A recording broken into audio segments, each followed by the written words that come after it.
Throughout dinner, Chloe was on edge. I knew she'd be a nervous wreck until she got a definitive answer from me.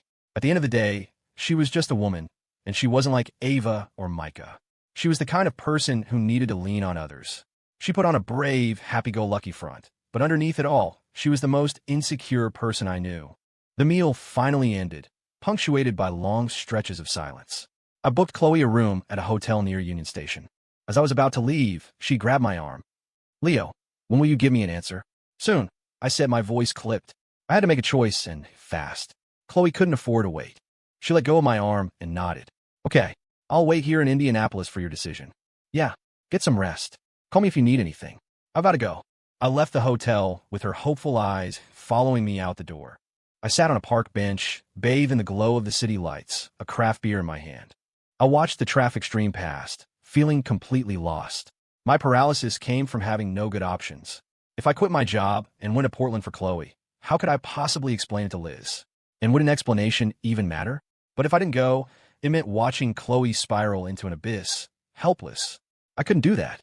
The memory of her taking a slap to the face from another actress, also I could have shot a job, made my stomach clench. It was a physical, twisting pain, and the only way to make it stop was to give in to her request. I was being torn apart by the choice, feeling nothing but helpless and adrift. A blast of cold wind cut through the air as my phone rang, jolting me back to reality. I fumbled in my pocket, pulled it out, and saw Liz's name on the screen. It hit me then. I'd promised to have dinner with her. It was already 9:30. With a knot in my stomach, I answered the phone, but said nothing, waiting for her to speak first. "Leo, did you pick up your friend?" "Yeah," I said, my voice thick with apology. "We just finished grabbing a bite to eat." "That's good," she replied, her tone flat. "Have you eaten?" A long pause. "No, I was waiting for you," she finally said. "I'll come to you now. I'll take you out." "Okay, you like steak, right?" "My treat. The grill on Morrison." Liz finally managed a small laugh. "You've already eaten. You don't have to spend all that money. We can just get something simple." She thought for a moment.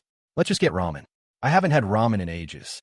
"Okay," I agreed, but the word ramen instantly transported me back to Portland, to a memory of eating at a small ramen shop with Micah. The image flashed and was gone, but it left a strange, subtle feeling in its wake. It made me think of CC, Robin, Ben, Jenna, Micah, the Hollow City. All of it was tied to Portland, a place I thought I despised. But what I was feeling now was a warm, aching nostalgia. Why was I suddenly missing the life I'd had there? What had changed in me? I had no idea.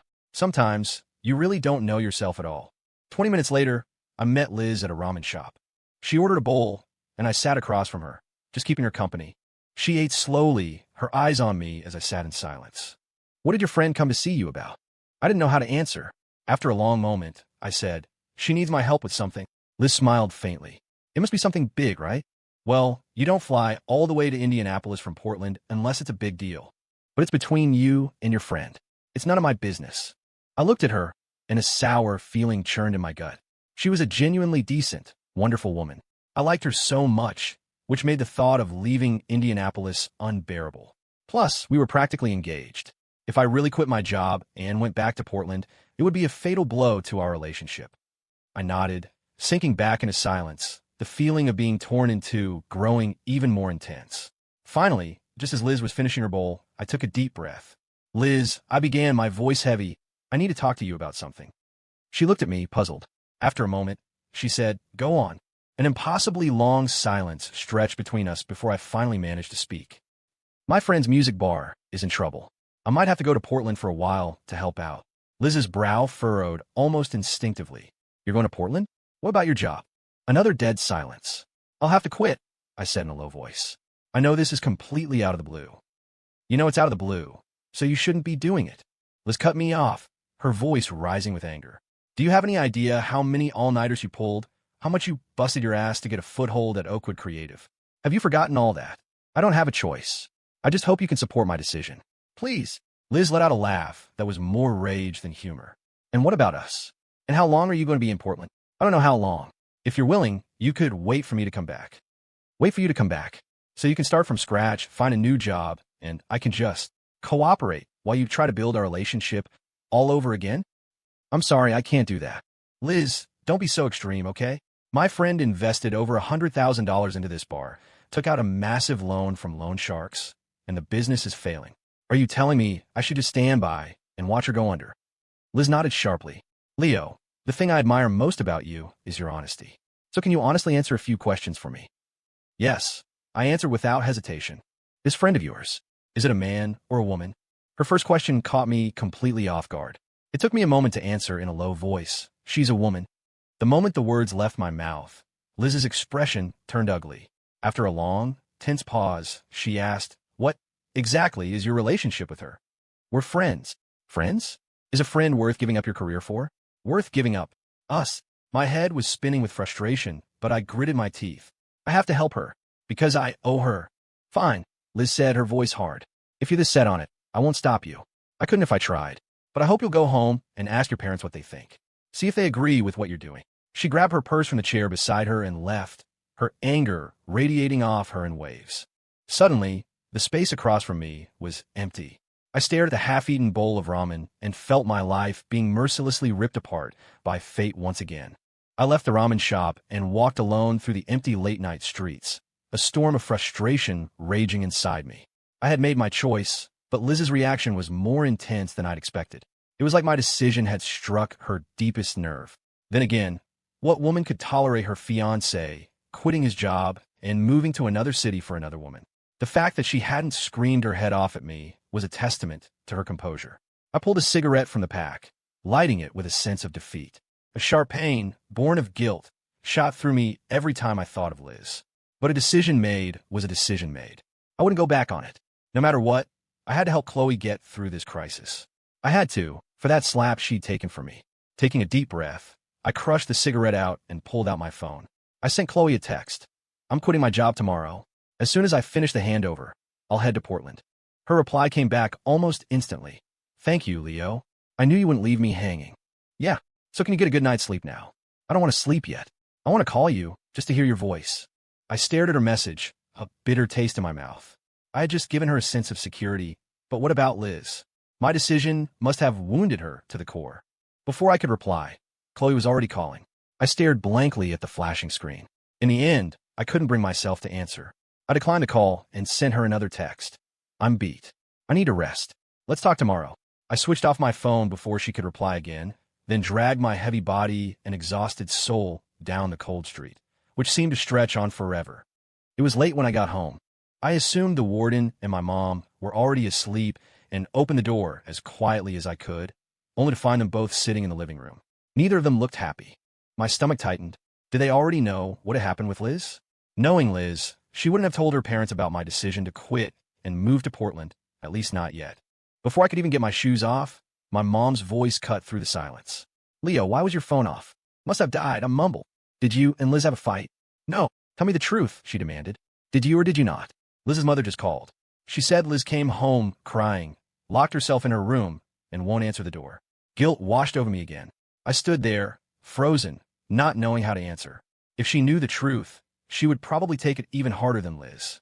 But I couldn't just disappear from Indianapolis without a word. They would have to find out eventually. I might as well face all the fallout at once. I summoned my courage and finally looked at my mom. Mom, I'm quitting my job here. I have to go back to Portland. For a friend. Before I could finish, my mom's face contorted with fury. You goddamn fool, she spat. No wonder, Liz. No wonder.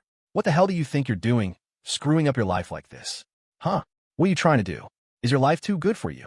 Seeing her so angry she was tripping over her words just made me feel worse. I lowered my head and said nothing, which only seemed to fuel her rage. Leo, I'm telling you, she said, her voice shaking. I don't care what your reason is. You're going to stay in Indianapolis and you're going to marry that girl. Otherwise, I'll pretend I never had a son. I'd been spoiled by my mom my whole life. I'd never heard her speak to me like that. A crushing, blunt pain pierced through me, so sharp it almost made me buckle. For a split second, I wanted to take it all back, to betray Chloe just to avoid defying my parents. But in the end, I gritted my teeth. Mom, I know this decision will hurt a lot of people, but I have to do it. I don't have a choice. I just hope you and Dad can understand. If there was any other way, I wouldn't leave. I have no other choice. Your wings are strong now, Leo, she said, pointing a trembling finger at me. Your father and I can't control you anymore. You want to leave? Then get out. Get out of this house right now. We'll just pretend we never raised such a disobedient son. I looked helplessly at the warden, hoping he would say something. anything, but he was silent, his face a stony mask. I knew my decision had cut them deep. Otherwise, my easygoing mother, who had always doted on me, would never have said such things. I didn't try to explain myself further. From their perspective, any explanation would sound stupid and wrong. I lowered my head and walked into my room, where I started packing my bags. I emerged a few minutes later, dragging my suitcase behind me. "Dad, Mom, I'm leaving," I said. "I'm not going to ask for your forgiveness for what I've done. Just, please take care of yourselves. I'll come back to visit when I can." "Leo, you're just going to walk out like this?" my mom said, tears streaming down her face. "What about Liz? What about your father and me?" My heart felt like it was being twisted by a knife. This choice was even harder than when I had to tell Micah about her uncle's betrayal, and just as inevitable. I didn't expect forgiveness. I could only hope that time would quickly dull the consequences of this decision and set me free. For now, all I could do was endure the pain. I stood in silence, my head bowed, my resolve hardening. Just as I was about to leave, the warden, who had been silent the whole time, finally spoke. "Let him go," he said, his voice heavy. His heart was never here in Indianapolis. It was never with Liz. He was going to leave sooner or later. I looked at him, stunned. I didn't know what he was basing that on. If it weren't for Chloe's crisis, I truly had no intention of ever going back to Portland. Confused, I suddenly remembered a dream I'd had a long time ago. In the dream, I asked a woman with long hair why she was the woman of my heart, but I could never get close to her. She had replied, "Because you still don't know what your own heart truly wants." My father's words echoed that dream in a strange, unsettling way. Was my heart really not in Indianapolis? Was there something or someone in Portland that I'd been dreaming of all along? The warden lit a cigarette. "You're my son. I know your temperament. Once you've made up your mind, we can't talk you out of it. You and Liz aren't officially engaged yet. Don't waste any more of that girl's time. Just make a clean break." My mom grabbed his arm, frantic. "What are you saying? We can't just let him throw his life away. If he loses a girl like Liz, he'll regret it for the rest of his life." The warden shook his head. "It's better to end it now than after they're married. I can't stand by and watch him ruin that girl's life. Let him go. Let him walk his own path." My mom stared at him in disbelief. The warden, his face etched with exhaustion and disappointment, just waved a weary hand at me, signaling for me to leave.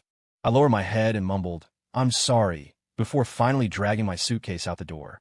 After this night, what kind of life was waiting for me? I had no idea, but I knew one thing for sure. The quiet, stable life I'd had with Liz was over. Thinking of her kindness, my eyes started to burn. If she were willing to wait, I really would come back to Indianapolis after helping Chloe and fight for that stable life with her again. But would she wait? Would she? I dragged my suitcase down the nearly deserted street, feeling utterly lost and adrift. I never thought the day would come when I'd feel homeless in Indianapolis, the city where I was born and raised. I couldn't help but ask myself, was this choice really worth it? I didn't dare think about it too deeply. Worth it or not, the choice was made. Going back to Portland to save Chloe's bar was now inevitable. That night, I found a cheap motel near the station, but couldn't sleep a wink. I tried to empty my mind to stop the thoughts from racing, but Liz's face filled my vision. We'd only been together for a few months, but I truly didn't want to lose her. With her, I had found a sense of security that even a man needs. I don't know how much time passed before I finally lit a cigarette. As I finished it, the first hint of dawn appeared outside my window. A new day was here, but the wind was still just as cold. Morning arrived, but I had no appetite. I walked to the office in a daze, the resignation letter I'd written clutched in my hand. As I was about to get on the elevator, Liz appeared, coming from the other direction. We saw each other, but we each stood in front of a different elevator door. I watched her through the small crowd. Her eyes were still red and swollen. She had probably cried all night. Her pain was no less than mine. I pushed through the people and went to the elevator she was waiting for, standing beside her. I said her name, but she ignored me. The elevator doors opened. She stepped in ahead of me, and I followed. The crowded car pressed us tightly together, but in the silence, our hearts were miles apart. As the elevator rose, I tried several times to say something, but I didn't know how to start. Finally, I managed a lame, "Did you eat breakfast?" Liz just shot me a cold look and didn't respond. That icy silence held until we walked into the office together. I finally grabbed her arm. She stared at me, her eyes like chips of ice. What? From what I knew of women, that kind of coldness was the calm before the storm, the moment right before a heart dies completely. After a long pause, I said, "Let's have lunch together today. I think we need to talk." "Fine," she said. "I think we need to talk too." She pulled her arm free and walked toward her office. I watched her back for a long time before turning and heading to the director's office. I had one purpose, to hand in my resignation. Mr. Joe tried his best to talk me out of it, but my mind was made up. He finally approved my resignation with a sigh. Because I was still handling several projects, I needed about a week for the handover. That week will be my last in Indianapolis. At noon, Liz and I sat across from each other in a small private room at a restaurant downstairs from the office. The atmosphere was as heavy and oppressive as I'd expected. I was so full of guilt that I couldn't speak. Finally, Liz broke the silence. You already gave Mr. Joe your resignation this morning, didn't you? Yeah. How long is the handover? She asked, trying desperately to keep her voice steady. About a week, I answered quietly. A look of pain crossed her face, and tears finally spilled from her eyes. Leo, is your heart made of stone? She sobbed. In just one day, you've thrown everything away. You've pushed me into an abyss. Did you ever once consider my feelings or my family's? They trusted you with their daughter's future. I bowed my head in silence, my heart overflowing with guilt. At this point, any words short of reversing my decision were meaningless. Liz looked at me with hatred in her eyes, which only made my panic and guilt worse. After a long moment, I whispered, if you're willing to wait, I can come back. Come back, she choked out. If it were for another man, maybe I'd wait. A year, half a year, whatever. I'm only 25. I can afford to wait. But it's for another woman. What state of mind am I supposed to be in while I wait for that? It's really just a friendship, I tried to explain.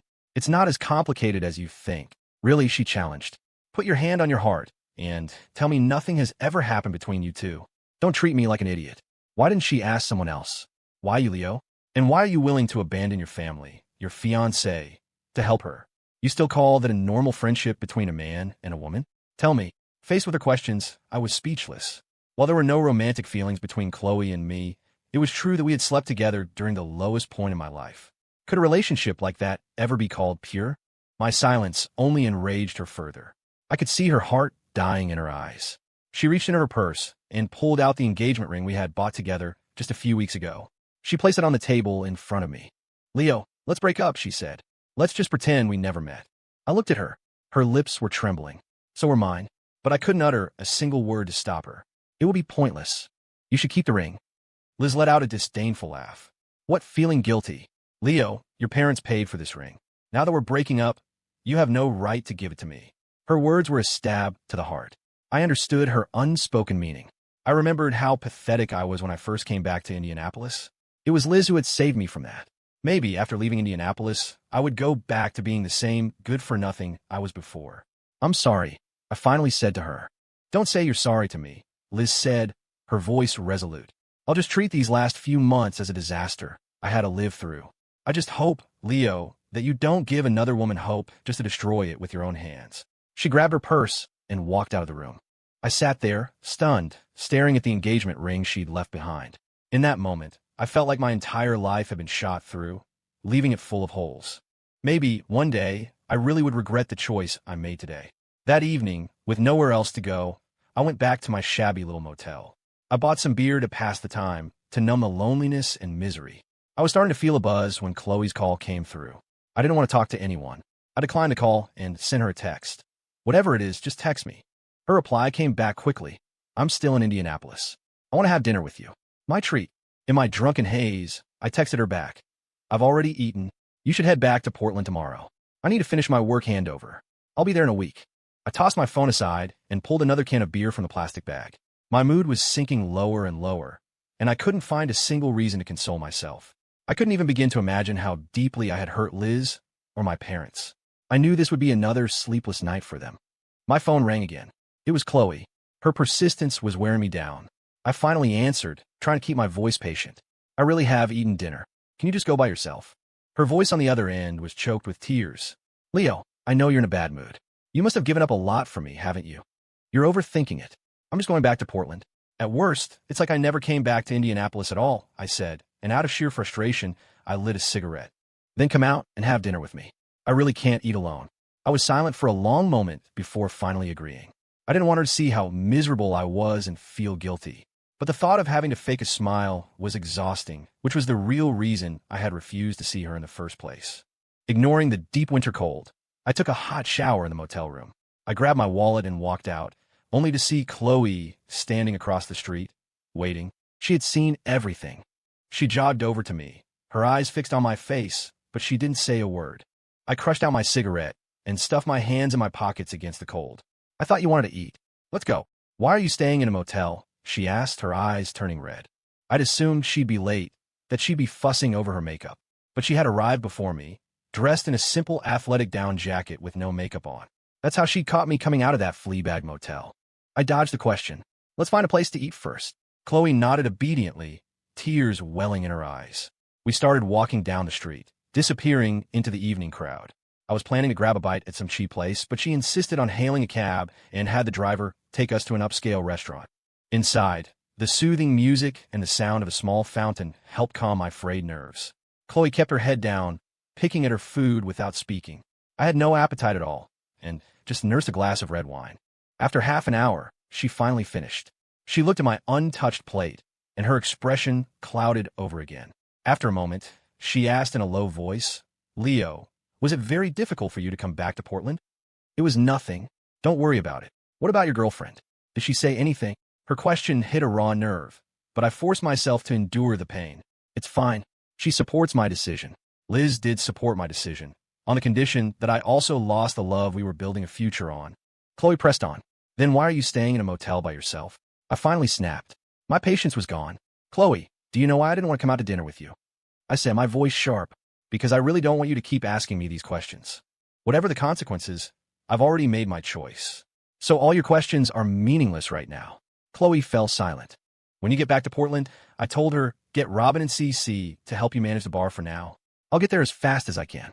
It probably won't even take a week.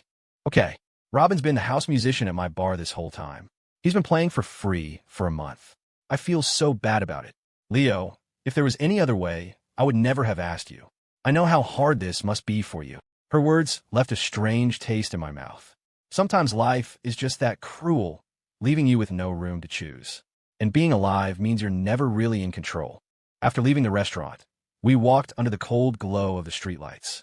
I was smoking again, and Chloe was staring blankly toward the end of the street. I don't know how long we walked in that lonely silence, but we finally made it back to her hotel. It was time to say our goodbyes. Go on up and get some rest, I told her. If I have time in the morning, I'll see you off. Don't worry about it. My train is at 10. You'll be at work by then. Right. Well, be careful on the train. You get all sorts of characters on there.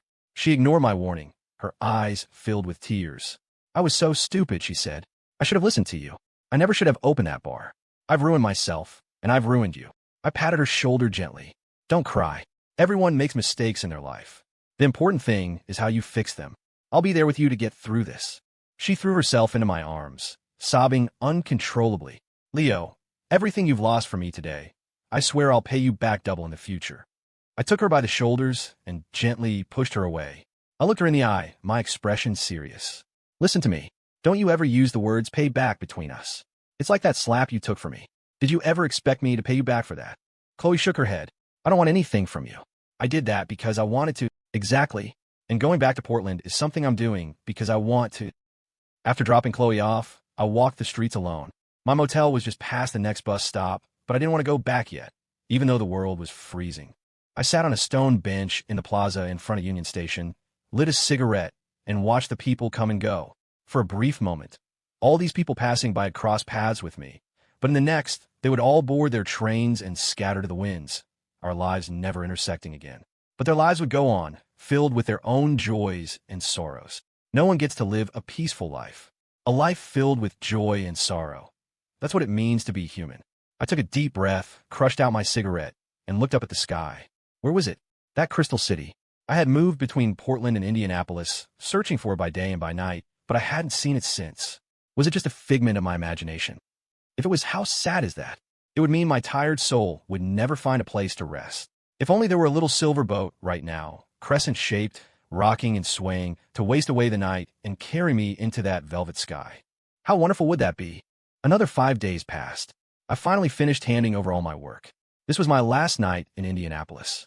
I wanted to go home to say goodbye to the warden and my mom, but I couldn't find the courage or the reason. They were still furious, and showing up now would only upset them more. So I stayed cooped up in my little motel room, drinking beer, tasting the emptiness and loneliness. As I drank, the world started to blur. In the haze, I saw the guitar standing in the corner of the room. It was a gift from Ava, but the first person who came to mind was Micah. Not long ago, I had used that very guitar to sing James Taylor's Fire and Rain to her. I remembered her breaking down in tears and the feeling of holding her in my arms. Thinking of Micah, of all the times we'd fought over that old house, I actually smiled. I wondered what kind of encounters we would have when I got back to Portland. I remembered she had told me that if I came back, she would let me have the house. I hoped she remembered her promise and would keep it. I let my mind go blank and lay flat on the bed. I don't know how long I was like that before my phone buzzed. I thought it was a call, but it was just a text. It wasn't from just anyone. It was from Liz. She was waiting for me at the coffee shop where we first met. She added that I didn't have to come. I was drowning in guilt. Without a second thought, I threw on my jacket and rushed over to the coffee shop. When I arrived, it was just like the first time we'd met. I scanned the room and found her sitting in the exact same spot. But this time I couldn't smile. I walked toward her with the heavy weight of my apology. I sat down across from her. Her face was so haggard. We sat in an unbearable silence. Finally, Liz spoke. "Mister, Joe told me you finished your handover today." "Yeah." A flicker of pain crossed her face. After a long pause, she asked, "So you're leaving Indianapolis tomorrow?" I nodded. "The 2 o'clock train." She looked away, staring out the window at the dead, leaves being swept up by the cold wind. I don't know how much time passed before she spoke again, her voice barely a whisper. They say that every time someone says goodbye, a star falls from the sky.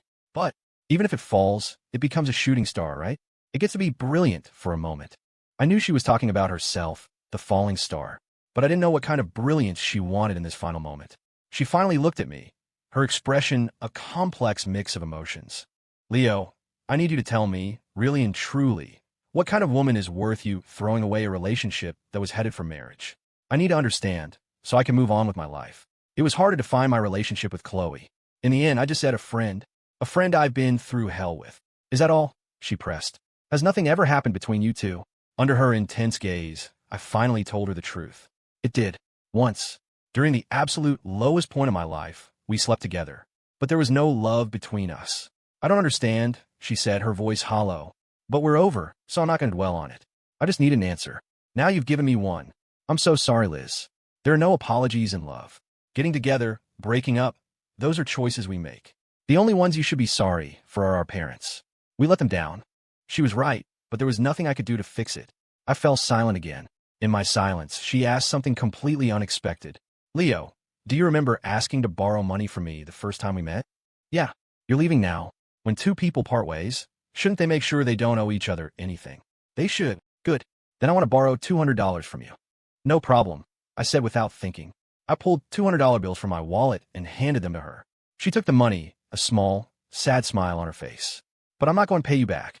I tried to figure out what she was doing. We were supposed to be even, so why wasn't she going to pay me back? A woman's heart is sometimes deeper than the ocean. I couldn't puzzle out her motive.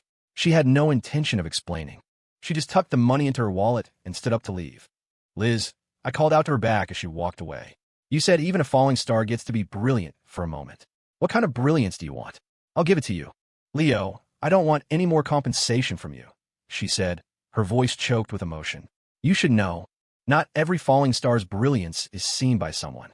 As long as I know that I was brilliant, just for a moment, that's enough. You take care." She finished speaking and walked out of the coffee shop without another look back. I watched her through the plate glass window as she disappeared into the flow of people on the street, swallowed up by the neon lights. I would never see her again. A relationship that had been so earnestly headed toward marriage had ended in the glow of those city lights. I sighed a heavy, deep sigh. I felt a pang of regret, but even more, I felt pain. The next day, I boarded the 2 o'clock train to Portland. No one came to see me off. I didn't say goodbye to anyone. The simplicity of my departure made my time in Indianapolis feel like nothing more than a short trip. I was just a visitor who had carelessly tossed a stone into a river, creating a beautiful mistake with the splash. I think I'll remember that beautiful mistake for a long, long time. I arrived in Portland at 8:30 that night. When my feet left the train and touched the ground of this land I knew so well, my heart was a tangled mess of emotions. Maybe my destiny was truly rooted in this city of scars. After a long dream, I was finally back. What the future held, I had no idea. But I hoped that in this city that had left me so broken, I could find a trace of happiness. I hailed a cab and went straight to the Hollow City, CC's bar. There were people and music there that I missed. And don't get me wrong, the person I missed was CC. I opened the door to the bar. CC was there in her usual pose, a cigarette between her fingers, a beer at her side, quietly singing a song she loved. I put down my luggage and gave her my customary thumbs up. For the first time ever, she didn't finish her song. She handed the mic to her band and walked over to me.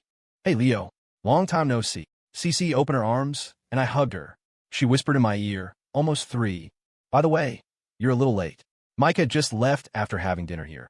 The news that Micah had just left sent a strange jolt through me, but I managed a nonchalant smile. "CC, let's not talk about Micah. I came to see you, to hear you sing, and to eat some of the Hollow City's Cajun food." "Is that so?" CC said, pulling away from the hug with a grin. "Of course. Give me a draft beer. I'll listen to you sing and have a good night." "You got it," CC said crisply. She snapped her fingers, and a waiter quickly brought me a large mug of beer and a few simple appetizers. And so, under the warm air blasting from the vents, I drank my beer, listened to CC's voice, and enjoyed my first night back in Portland. About half an hour later, I had finished my meal, and CC had sung her fill. She ordered a small draft for herself and sat down across from me. We clinked glasses. "Leo," she said, "I knew if Chloe went to find you, you'd come back."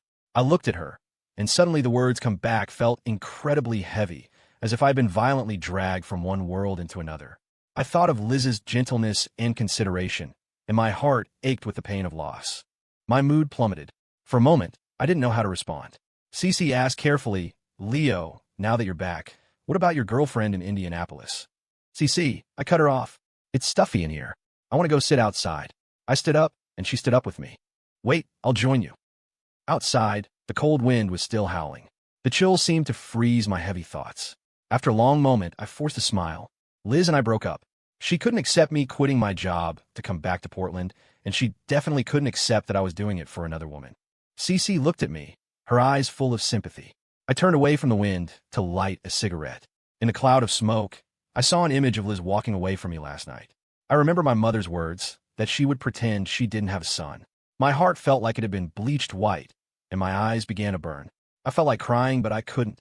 I was a man after all. I'd never been a crier. CC gently put her arm around my shoulders. She sighed, then tried to console me with a smile. "Leo, as your friend for so long, I know you. Your love life is too complicated. Maybe a simple woman like Liz, who represents a normal life, just wasn't right for you. So try not to take it so hard." I looked at her. After a moment, I asked, "What about your love life? Do you hope for something simple or complicated?" CC smiled. "Me? My love life is simple. I just want to marry Robin. If Robin doesn't want me, I'll marry the guy who left that $10,000 at the bar." I stared at her, surprised. "You figured out who left the money?" She shook her head. "No. Then how do you know it was a man?" I asked, amused. "A woman's intuition. What if he's some wrinkly old man?" CC just smiled. "I'd marry a wrinkly old man. I love a person's soul, not their body." She thought for a moment and added, "Of course, that's only if Robin really doesn't want to marry me." I smiled along with her. Her love life really was simple. She had even taken the choice out of it. If Robin didn't want her, she'd marry a man whose name and location she didn't even know. My oppressive mood finally started to lift as we talked. And it was about time. I was back in Portland now. Those 2 months in Indianapolis were in the past. The urgent task at hand was to help Chloe solve the mess she'd made with her bar. After leaving the Hollow City, I dragged my suitcase through the long-missed streets of Portland. I wasn't going to a hotel tonight. I was going to walk to the old house. Because she had said it. As long as I came back, she would let me have the house. For that reason, I felt I finally didn't have to worry about having a place to stay in this city. I just wondered if Micah was asleep yet. What would her expression be? What would she be feeling if she suddenly saw me standing at her door? Maybe she'd be happy. Or maybe she'd be like the first time we met, greeting me with a few lukewarm words. I smoked 2 cigarettes, drank a can of beer, and wandered through the glow of the streetlights for 3 blocks before finally arriving at the old apartment complex. It was winter now, but the cluster of dilapidated buildings still looked just as lonely, just as much in need of comfort. I realized that nothing had really changed, except for the season and people's hearts. I stuck another cigarette in my mouth and dragged my suitcase toward the building. Out of boredom, I detoured to the empty lot across the street. Sure enough, Micah's Audi Q7 was parked right in the middle of it. I smiled and headed for the entrance. Standing at her door, I took a deep breath and rang the bell. After a long moment, there was no answer, but I was sure she was inside. She was probably already asleep and didn't hear it. Losing my patience, I started knocking loudly on the door, making a racket. A moment later, I heard her familiar voice. Who's out there? My playful mood took over again. I didn't answer her, just knocked a few more times. Speak up. Who are you? I disguised my voice. It's me. It seems she really didn't recognize my voice. She said warily, stand where I can see you through the peephole. I finally stopped messing with her and said in my normal voice, it's me, Leo. Leo? Stand at the door so I can see you. You can't recognize my voice. I asked, annoyed. You were just using a fake voice. It's late. How can I open the door without seeing who it is? Such a hassle. I grumbled, but I straightened my clothes and stood squarely in front of the peephole. Micah must have confirmed it was me, because she finally opened the door. We stood there in the dim light of the hallway, our eyes meeting. She was wearing a fleece pajama set, and she was as beautiful as ever. I smiled and greeted her. Hey, good evening. Micah didn't move an inch. No, why not? You said last time that if I came back, I could stay here. Now I'm back. Are you going back on your word? Of course I'm not going back on my word. I did say that, but that was for that one time. Unfortunately, you didn't come back with me that one time. My face fell. What's the difference? The point is, I'm back, so you have to let me stay. Of course there's a difference, she said. Then, taking advantage of my surprise, she slammed the door in my face with what felt like a surge of emotion. Because you didn't come back for me. I stood there outside the door, dumbfounded, at a complete loss. Finally, I cursed. Are you crazy? It's freezing out here. If you don't let me stay, where am I supposed to go? I'm telling you right now, I'm sitting down right here, and I'm not leaving. Go ahead, let's see if you have the heart to watch me freeze to death. Despite my stubborn insistence that I wouldn't leave, Micah was unmoved. She just tossed a cold, suit yourself, through the door, and then there was silence. I'm a man of my word, so I wasn't bluffing. I immediately pulled a thick down jacket from my suitcase, wrapped it around myself, and sat down in the hallway, prepared for a long standoff. I refused to believe she would actually let me sit in a freezing cold hallway all night. I sat there with incredible patience for nearly an hour, but I was starting to lose hope. It seemed this cruel woman really was going to let me meet my end in the hallway. The thought of her sleeping warmly in her bed while I endured drafts of cold air made me feel utterly wronged and helpless. It seemed we were just incapable of peaceful coexistence.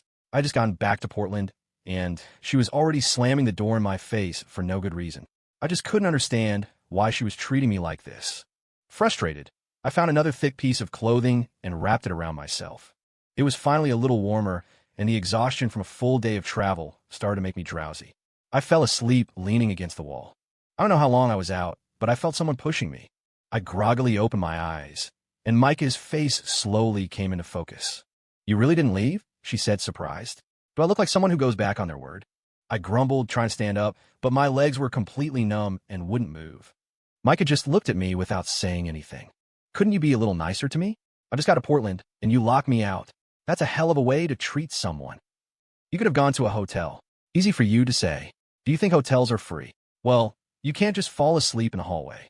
If I hadn't come out to check, would you have really slept here all night? Like an idiot, she exclaimed. So, I'm an idiot. It's not like I've ever had much dignity in front of you anyway. Just help me up. My legs are asleep, I said, holding out my hand to her. She hesitated for a moment before taking my hand. I felt the warmth and softness of her hand, and, for some reason, my heart skipped a beat. Leo, can you put in some effort? She said, straining. You're putting all your weight on me. I can't pull you up. I snapped out of my daze, pushed off the floor with my other hand, and finally managed to get to my feet with her help. I stamped my feet to get the feeling back, then said, don't tell me you're still not going to let me stay. Before she could answer, I took a big step toward the door, trying to secure a strategic advantage.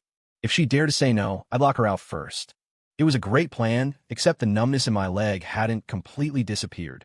One leg gave out from under me, and I stumbled, falling flat on my face. Micah let out a startled cry, which only amplified my humiliation. I hadn't been this embarrassed in a long time. I just lay there on the floor, motionless. Leo, are you okay? Micah asked, tentatively poking me with her finger. Not really. It hurts. Where did you hit? She asked, her voice a little tense. My face. One word. It didn't actually hurt, but my pride was completely shattered. Micah walked around to my front and crouched down, looking at me from above. I kept my head buried. She poked my head with her finger again. Can you get up by yourself? I decided to play it up. I let out a couple of groans. Let me just get my bearings. I'm dizzy. Can you help me get my luggage inside first? Oh, Micah said. I couldn't see if she was actually doing it, so I peeked through a small gap. My heart relaxed. She had picked up my guitar and taken it inside, then came back and dragged my suitcase in as well. Once she had brought all my things in, I sprang up from the floor and nonchalantly walked inside, plopping down on the sofa with my legs crossed. Micah stood with her hands on her hips, frowning. Weren't you just crying about being in pain? How are you fine all of a sudden?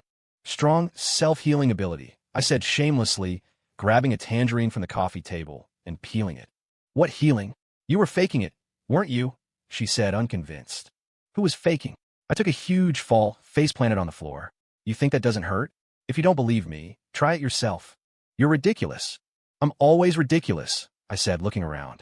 The house, which felt more familiar than my own home, still had the same feeling, except for a few new plants on the balcony that could survive the winter. You've done a nice job with the place, I praised her. You've kept the original charm, but the green plants add a bit of life. It's my house, of course I'd put effort into it. Unlike some people who just smoke inside and create carbon monoxide. I just smiled, unbothered, and changed the subject. Is there anything to eat? I'm hungry, I want a late-night snack. The rice and flour you left are still here. If you want to eat, make it yourself. Micah yawned and turned to go back to her room. Let's eat together. I'll make some calming congee. It's good to eat before bed. I'm very sleepy right now. I don't need to be calmed. Then just eat with me. I'm a little bored by myself. She ignored me and kept walking toward her room. I immediately got up and followed her in.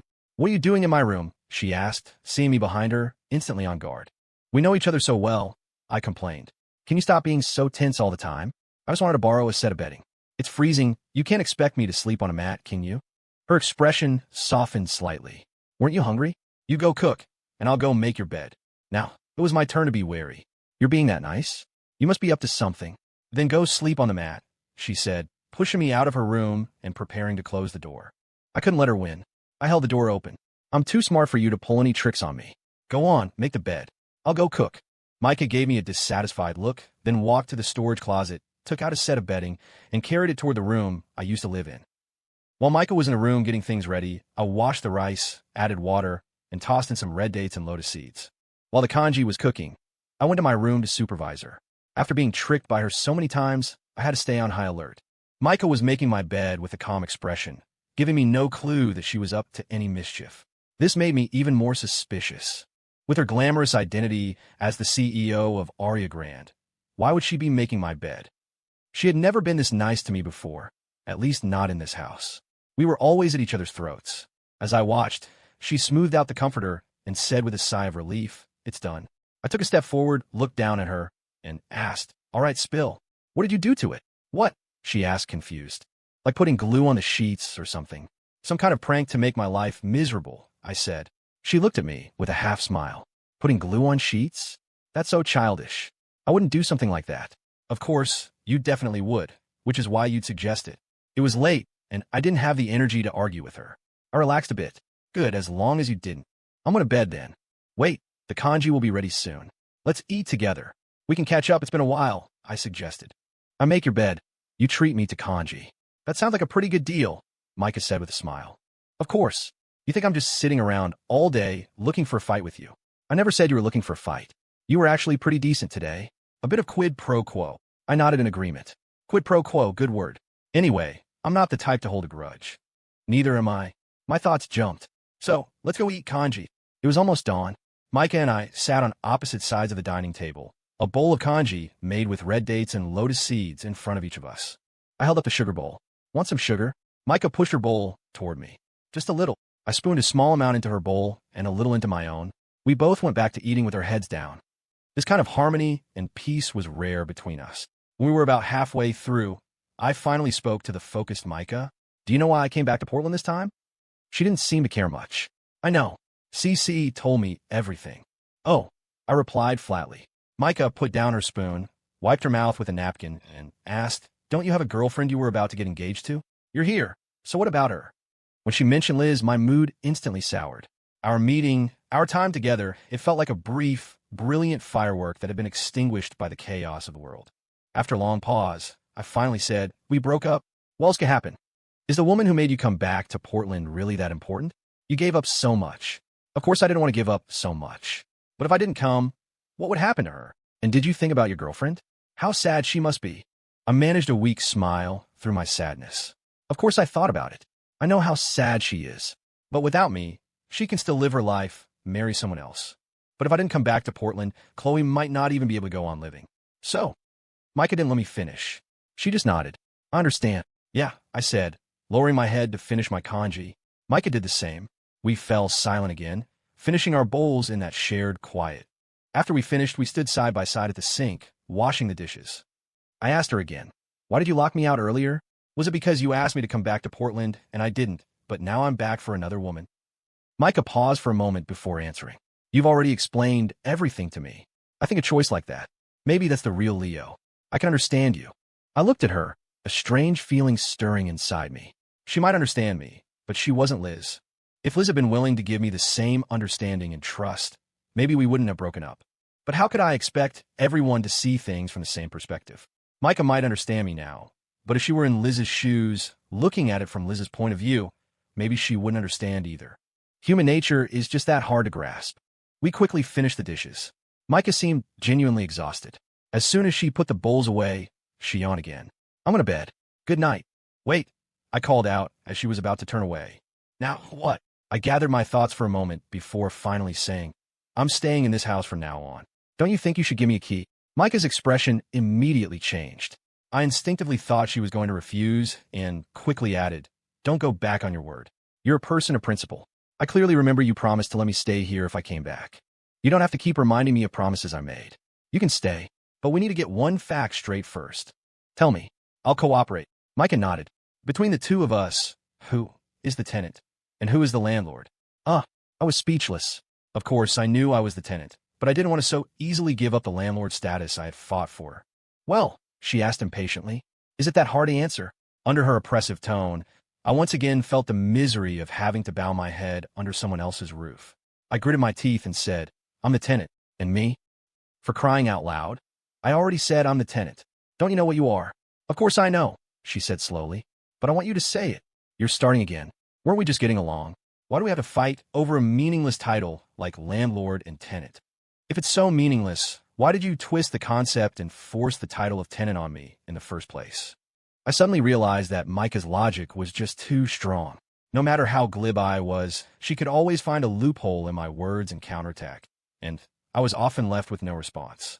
She was still looking at me seriously. I finally said, exasperated, fine, you win. You're the landlord, okay? Micah smiled, a victorious look on her face. She turned her head without another word and walked toward her room. Then, she started humming the same Fei Wong song I had once sung to her, the new tenant, even though she was singing it to mock me. It was the first time I had ever heard her sing. Her voice was surprisingly sweet and melodic. And what was even more surprising was that this seemingly aloof woman had such a playful side. But she had miscalculated.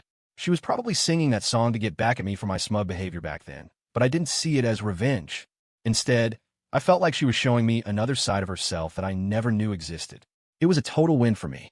And with that, my mood finally broke free from the sadness and depression that had been clinging to me for so long. After washing up, I finally lay down on the bed Micah had made for me. This was the first time since she bought the house that I was staying here with a clear conscience. I just hoped she wouldn't get annoyed one day and use her newly reclaimed landlord status to kick me out again. I decided I would talk to her about rent tomorrow. I wasn't going to stay here for free. We could sign a proper lease agreement.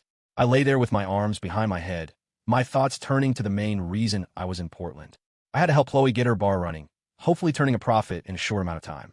But the most urgent task was to deal with her $100,000 debt. You can't put off loan sharks. But who could I ask for help? Among my friends, only Nathan and Ava had that kind of money. But it was a difficult thing to ask for, especially $100,000. Suddenly, I thought of Micah. She could definitely come up with that kind of cash, but I resisted the idea of asking her. It would feel too much like I was calling in a favor, and at least with other options on the table, I'd rather ask Nathan. Even though things were awkward between us now, when it came to a crisis like this, I couldn't afford to be embarrassed. I turned over and stared into the bottomless night outside my window. A new wave of anxiety washed over me, a fear that I wouldn't be able to help Chloe solve this mess. I slept poorly and woke up early, long before the sun had risen. I couldn't get back to sleep, so I got out of bed. After washing up, I put on a pot of congee and went downstairs to a familiar breakfast spot to buy some pot stickers and steamed dumplings. By the time I got back, Micah was up and in the bathroom. I bought some pot stickers and dumplings. I called out to her. Do you like them? They're okay. Did you get soy milk? I made congee, so I didn't. Oh, I can go back down and get some if you want. No, don't bother. It's no trouble. I said, putting my shoes back on and clattering down the stairs. When I returned, Micah was already sitting at the dining table, having started on a bowl of congee. I handed her the soy milk. I thought you wanted soy milk. Why are you eating congee? I was hungry, so I had a little, she said, taking the soy milk from me and setting aside her congee. I frowned. You're not going to finish that. I have soy milk now. That's a bad habit. If you don't drink it, it's just going to go to waste. If you think it's a waste, you can drink it, she said nonchalantly. I refused immediately and very seriously. No way. You've already drunk from that. What would that make me if I drank it? You didn't seem to have a problem when you used my toothbrush, she said, bringing up old history. Those are two completely different situations. You can't compare them. Suit yourself. I can't eat anymore anyway. I didn't argue. I just took her half-eaten bowl of congee and moved it to my side of the table. It didn't bother me. It was better than letting it go to waste. The rice was sent by the warden. It was bought with his hard-earned money. Weren't you just saying you wouldn't eat it? Micah asked in a mocking tone. I just really don't want to waste it, I said seriously. You shouldn't waste food either. It's a bad habit. Let me tell you, a lot of my relatives live out in the country. You have no idea how hard they work to grow this stuff. Micah finally nodded, looking like she'd been scolded. I know. Next time, I'll only take as much as I can eat. I nodded too and didn't say anything more. My mind was already on the crisis ahead. Last night, I had decided to ask Nathan for the money, but now that I had to actually face it, I felt like there was a huge hurdle I couldn't cross. I wasn't even sure if he would lend it to me. It was a massive amount, and more importantly, I had no way of paying it back. Lost in thought, I ate slowly. Micah finished before me, then pulled a key from her purse and handed it to me. Here's the key to the house. I took it from her and smiled. So you're really letting me stay this time? You can stay. I'm moving to my other place. I knew which place she meant, her other house in Portland. Her decision didn't surprise me. She never liked the idea of a man and a woman living together, and it was inconvenient, especially for a woman like her with such high standards for her quality of life. I nodded. Then let's talk about rent. Is it okay if I pay you the same rent I was paying Mr. Henderson? Whatever you want. I'm heading to work, she said, getting up and walking to the shoe rack. So whatever I want it is. I called after her. Fine. So, when are you moving your stuff out? Or are you just leaving it here? Leaving it here, she said without hesitation. Oh, so you're planning on coming back to stay once in a while? She had already put on her shoes. I don't know if she didn't hear my question or just chose not to answer. She left, and just like that, the morning was over. I cleaned up the dishes, lit a cigarette, and sat on the sofa for a while, lost in thought. Then I pulled out my phone and called Chloe. I wanted her to take me to the bar to get a sense of the situation. After calling her, I called Robin and CC, asking them to meet up too. I figured Robin, especially, would probably know more about the bar's operations than Chloe herself. A short while later, I was standing in front of Chloe's bar. The other three hadn't arrived yet. I walked the length of the street and saw that it was a new commercial strip, mostly focused on entertainment. I couldn't judge its business prospects, but Chloe opening a bar on a new, unproven street was a risky move. I figured she probably had no choice. It's not easy to squeeze a new bar into a well-established area. Besides Chloe's place, there was one other bar, a dance club, 2 new karaoke places, and a handful of restaurants. But it hadn't reached critical mass yet. Nearly a third of the storefronts were still empty. I did a quick analysis of the location, traffic, and surrounding businesses. The area might take off in a year or two, but that would require enough capital to survive until then. Chloe obviously didn't have that kind of money. Trying to sell the bar in the short term was also unrealistic. The only thing to do was to grit our teeth and try to run it. If business improved, we might have a chance to sell it, or we could choose to keep running it. But that was all in the future. The problems right in front of me were the ones that were truly daunting. After my walk, I returned to the front of the bar. Chloe, CC, and Robin had arrived. Robin, who I hadn't seen in ages, joked, well, Leo, you do 1 lap around the block and come back as our glorious savior. I smiled, clapping him on the shoulder. Thanks for looking after the bar all this time. You really helped out. We're friends. Don't mention it. Robin's attitude was a lot like mine. I nodded, not saying any more sentimental stuff. I just pulled out a cigarette for him and lit one for myself, then looked up at the bar's sign. Chloe had named her place Bobo's, which was a trendy enough name, but so many bars used that style that it just got lost in the noise. There was nothing special about it. The bar opened at 7 p.m. Chloe unlocked the door and let us inside, flipping on the lights. Looking at the hardware and decor, I believed her when she said she invested over $100,000. But on a street that hadn't found its footing yet, such a huge investment was incredibly risky. Of course, if someone had the guts to drop $10 million on the most luxurious bar in Portland, that would be a different story. It could even drive the development of the entire street. But then again, who with $10 million would be interested in investing in an improving area? Her investment was just standard for a bar, not enough to create a sensation. So our only hope was to ride on the development of the entire street. But changing consumer habits, getting people to switch from one commercial district to another, is incredibly difficult. It's not something regular marketing can solve, and the environment for marketing here was terrible. The weakness was in the entire street, not just her bar. After thinking it through, I was even more pessimistic. At least for now, I had no ideas on how to improve the business. The four of us sat on a sofa, all wearing the same worried expressions. Finally, Chloe asked me, "Leo, what do we do now?" I thought for a moment.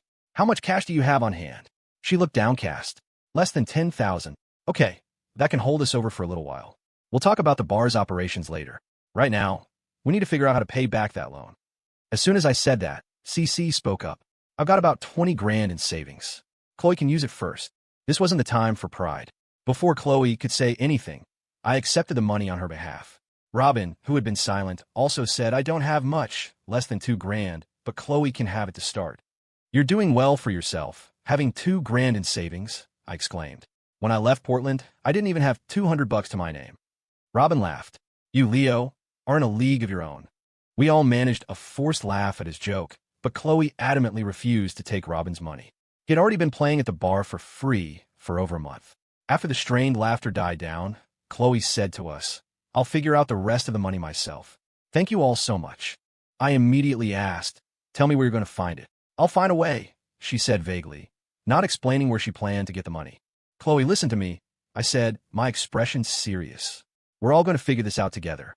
Whatever you do, don't do anything stupid, understand?" I was terrified she would get herself into something she couldn't get out of. Cece immediately added, "Leo's right. Everyone makes mistakes. Just don't make another one on top of it. We all believe you're going to make it big in the entertainment world. This is just the darkness before the dawn. Once you get through it, you'll see that all this suffering wasn't so bad." Chloe was silent, but she finally nodded.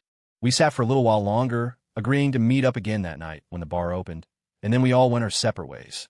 After leaving the bar, my mind was a mess. Even now, I hadn't been able to bring myself to ask Nathan for the 100 grand. I had known him for years and had a decent read on his personality. He wasn't a ruthless person, but he had a thick streak of a businessman in him. It was a huge amount of money, and it might put him in a difficult position. And ever since he got together with Ava, even though we acted normal on the surface, there was a real distance between us, which made it even harder to ask. But right now, besides Nathan, I had no other options. Whether he was willing or not, I had to try. Having made up my mind, I finally dialed his number, a number I hadn't called in over 3 months. A moment later, he picked up, a surprised laugh in his voice. "Leo, what wind blew you my way to give me a call?" I laughed too. "Where are you now?" "Portland." "You're still in Portland." Now it was my turn to be surprised. "Yeah, I've been in talks with Polaris Retail about setting up a counter. I'm planning to open a specialty counter for high-end wine and spirits." I was truly stunned. I never thought Nathan would expand his business to Portland. After a moment, I asked, "Ben set that up for you, right?" "Yeah. If this works out, it's a big win for his performance review, and it helps us expand our footprint and test the high-end market here. It's a win-win." "That's great. Hey, are you free tonight? Let's grab dinner. I actually have something I need your help with." "Sure thing," he agreed immediately. "Ava's in Portland too. Let's all get together." Hearing Ava's name, I froze. After a long pause, I said, "No problem. You pick the place." "All right, see you tonight." After he said that, we both hung up. My mood was even more complicated than before I had called. After 3 months, I was going to see Ava again. I remembered how hard it had been to claw my way out of the memories of her. Tonight's meeting would be a test to see if I had truly gotten out. When I saw her again, I hoped I wouldn't feel that old jolt, that old pain. I took a deep breath, put my phone in my pocket, and hailed a cab back to the house. I wasn't going to do anything this afternoon. I just wanted to sleep, then go to my dinner with Nathan, and hopefully completely ignore Ava. I got back to the apartment and opened the door, surprised to find Micah inside, a stack of files in her hand. "What are you doing here?" I asked, confused. "I thought you were staying at your place." "Came back for some documents." "Oh," I said, the single word carrying the full weight of my exhaustion. I started toward my room. Micah's eyes tracked me. "What's wrong with you? You look completely wiped out." "Wiped out? Just a little tired, that's all," I deflected. She glanced at her watch. "It's 11:30 in the morning. Not exactly a normal time to be this exhausted." I shot her a look, but didn't reply, just kept walking. She set the files down on the coffee table and followed me into my room. What are you doing in my room? Given Micah's penchant for logic, I expected her to fire back with, "You've spent plenty of time in mine." Instead, she just looked at me, her expression serious. "Something's weighing on you. Is it about Chloe's bar? And the debt she owes?" "CC told you about that, too?" I sighed. I figured CC had only told her I came back to Portland for Chloe, not that she was in deep with loan sharks. It seemed she and Micah really had become the kind of best friends who told each other everything. Micah watched me for a long moment. "If you need help, you can ask me," she said. "I think I can help." After she said it, I just stared back at her. Finally, I changed the subject. "You got your files? Aren't you going to be late for work?" Micah didn't press. She must have understood that I couldn't bring myself to ask for her help, so she didn't insist. She just nodded and left my room. After she was gone, the apartment fell silent. I closed my eyes, curled up under the covers, and a moment later I was out. When I woke up, the wind was already carrying dusk through the window. I sat on the edge of the bed, dazed for a good while before remembering I was supposed to meet Nathan tonight. I threw on a jacket, splashed some water on my face in the bathroom, and rushed downstairs, flagging a cab to the hotel we'd agreed on. As I arrived, a silver Audi A4 and a black Range Rover were pulling up. I knew the Rover was Nathan's. Looking closer, I saw Ben was driving the Audi with Jenna in the passenger seat. So, Ben had bought a car in the few months I'd been gone. It made sense. He was the assistant manager of the planning department at Polaris Retail now. He needed a decent car to match the title. More than that, I was happy for him. His life with Jenna was clearly on the upswing. The two cars parked. Ben and Jenna got out of the Audi, while Nathan and Ava emerged from either side of the Rover. Seeing them in pairs only magnified my own solitude. My legs felt like they were filled with lead. I just stood there, forcing a smile as they approached. Ben and Jenna reached me first. "Leo," Ben complained, "you come back to Portland and take Nathan and Ava out to dinner, but you don't even call me and Jenna? What's that about?" I just smiled, unsure how to answer. They didn't know I'd broken up with Liz, that I was alone again. It wasn't something I could easily explain. If they knew the whole story, they'd probably just blame me. Finally, I managed, "Invited or not, you're here now, aren't you?" Jenna playfully punched my shoulder. "Huh, crashing parties is our specialty." I laughed along, then looked at Ava and Nathan, who had been standing back, watching. "Come on, let's not just stand here. Let's go inside." Nathan smiled. Ava looped her arm through his, and they walked toward the hotel entrance ahead of us. Watching their backs, a strange, bitter feeling bloomed in my chest. In the 3 months we hadn't spoken, their relationship had obviously grown stronger. I was the past, fading and flaking away from her memory. In that moment, I realized that even if I rarely thought of Ava anymore, seeing her still stirred something in me. We had loved each other too fiercely for it to be otherwise. Standing alone, watching her walk away with someone else, made all those days I'd spent forgetting her feel suddenly, deliberately forced. Ben clapped me on the back, shaking me from my stupor. "What are you standing there for? Let's go." I nodded and followed him into the hotel, forcing all the negative emotions into a corner of my mind I didn't want to touch. Inside the private dining room, the 5 of us sat around the table. After we ordered, the small talk started. Jenna, never one to miss a chance for gossip, turned her attention to me. "So, Leo, how come you didn't bring your fiancée with you to Portland?" We all wanted to meet the woman who finally tamed the wild man. I chose to answer her sideways. Forcing a smile, I said, "I came back, and I'm not planning on going back to Indianapolis." "Whoa, that's a lot to unpack," Jenna said, her eyes wide. It wasn't just Jenna. Ben was staring at me in shock. Even Ava, who had been chatting quietly with Nathan, fell silent and looked over. I stared at a spot on the wall. "We broke up," I said after a moment. "No way," Jenna said, her voice full of disbelief. "You guys bought an engagement ring." I finally managed a facade of indifference. A marriage license can't hold 2 people together if they don't want to be. "What's an engagement ring?" Jenna, completely baffled, pressed on. "But why? Was it you or her? Is this related to why you suddenly came back to Portland?" I nodded. "It's related. I ran into some trouble. That's why I want to see Nathan. Actually, let's just eat first.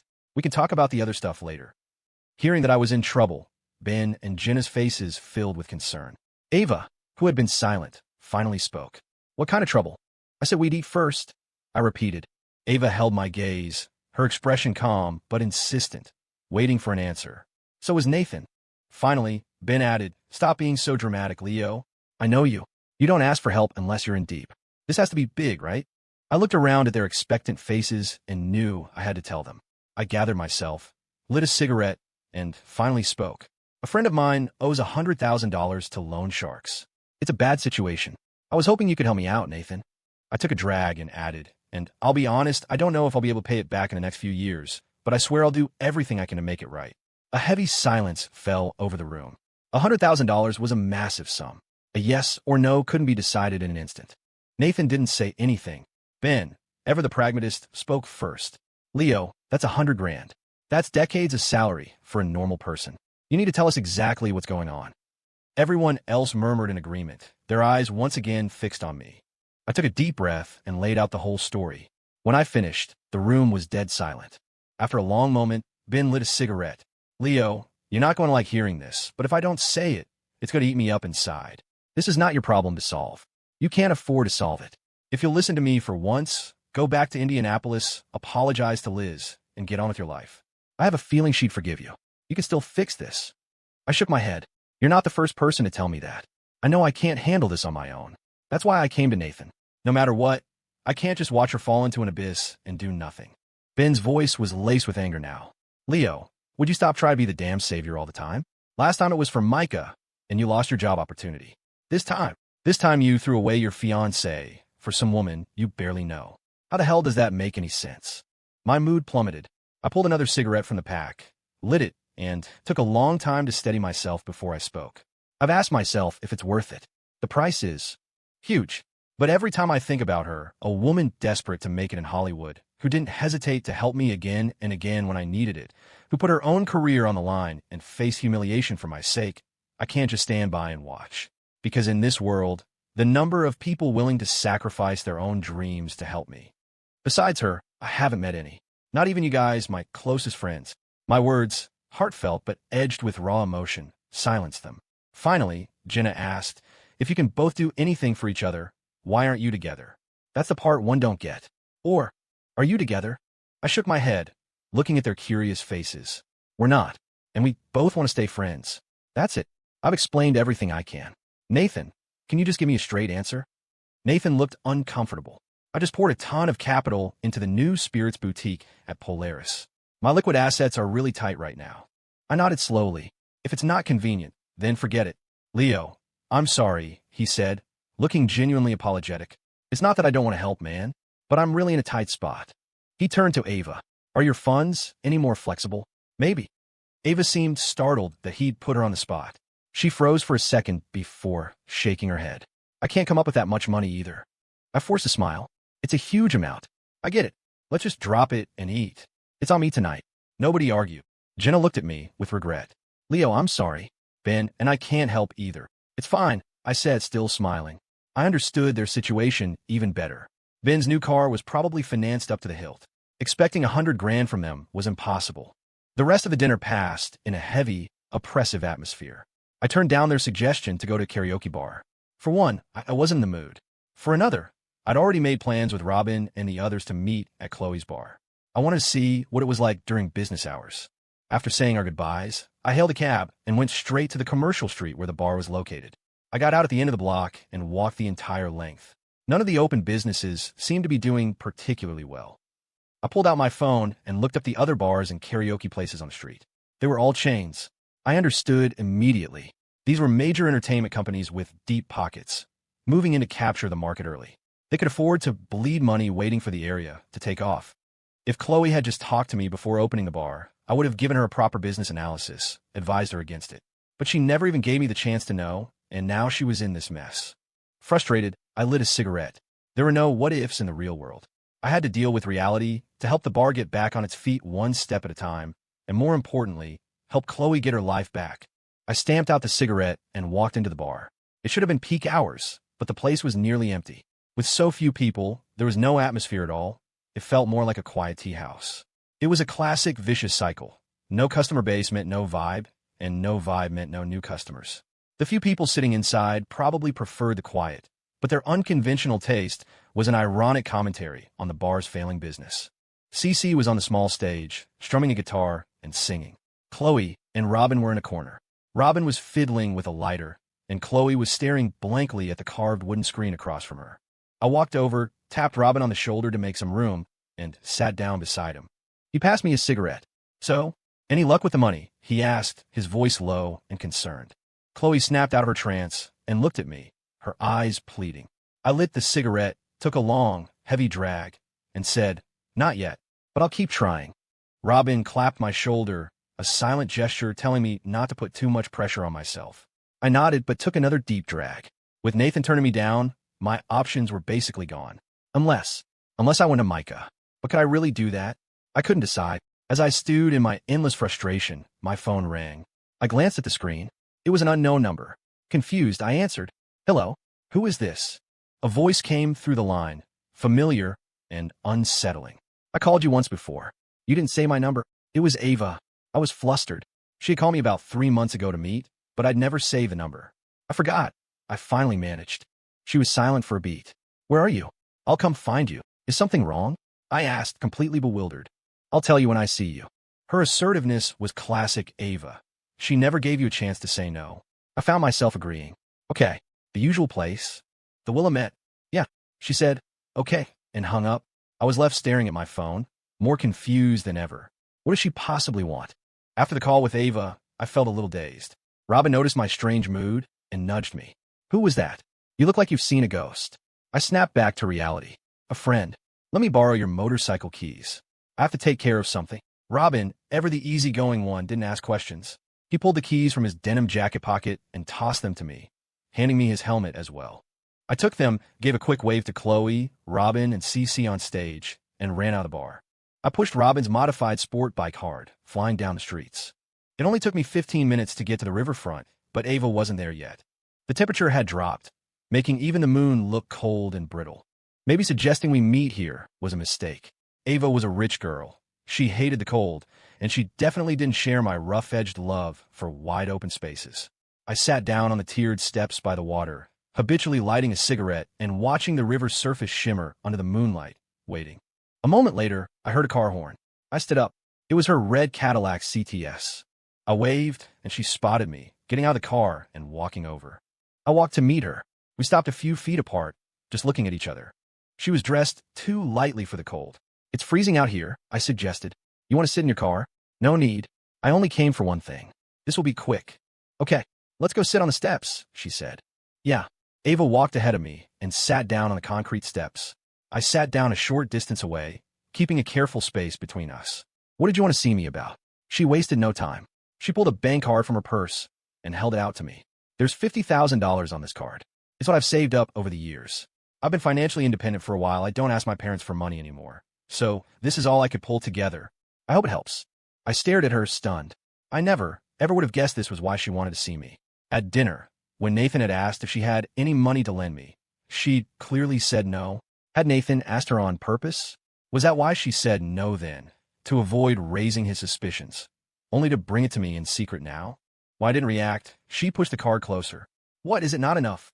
"That's not what I meant." "Then take it." She cut me off, placing the card on my thigh. I immediately tried to press it back in her hand. "Ava, I can't take your money. It's not right. It's really not. What's right or not right about it?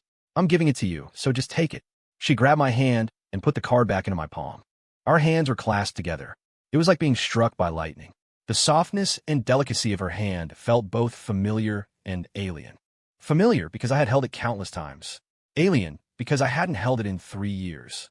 As our hands touched, I stared at Ava, my emotions violently torn between the deep love of the past and the stark strangeness of the present. I thought I saw tears glinting in her eyes, but I couldn't be sure. We were backlit by the moon. It had to be a trick of the light. It had to be. Panicked, I let go of her hand. "Sorry, I lost my composure." "It's fine," she replied, her tone flat. "Just keep the card. The pin is 101206. I tried to refuse again, but Ava was already standing up. "Leo, you're the same as you've always been," she said. "Always trying to tough it out, always assuming you know what other people are thinking. You don't have to. Take this money. You don't need to feel burdened by it. You'll have to pay me back someday. Nathan won't be happy about this." I reminded her. "I know he won't be. That's why I came to see you alone. But why are you doing this?" Ava, always so decisive, fell silent for a long time. Finally, she said, "I don't know. Maybe it's because we once loved each other so much." A cold gust of wind blew up from the river. As it hit, Ava turned and walked lightly back toward the bank. I just sat there, holding the card she'd left me, staring after her until she got her car, until the car carried her away and vanished completely from sight.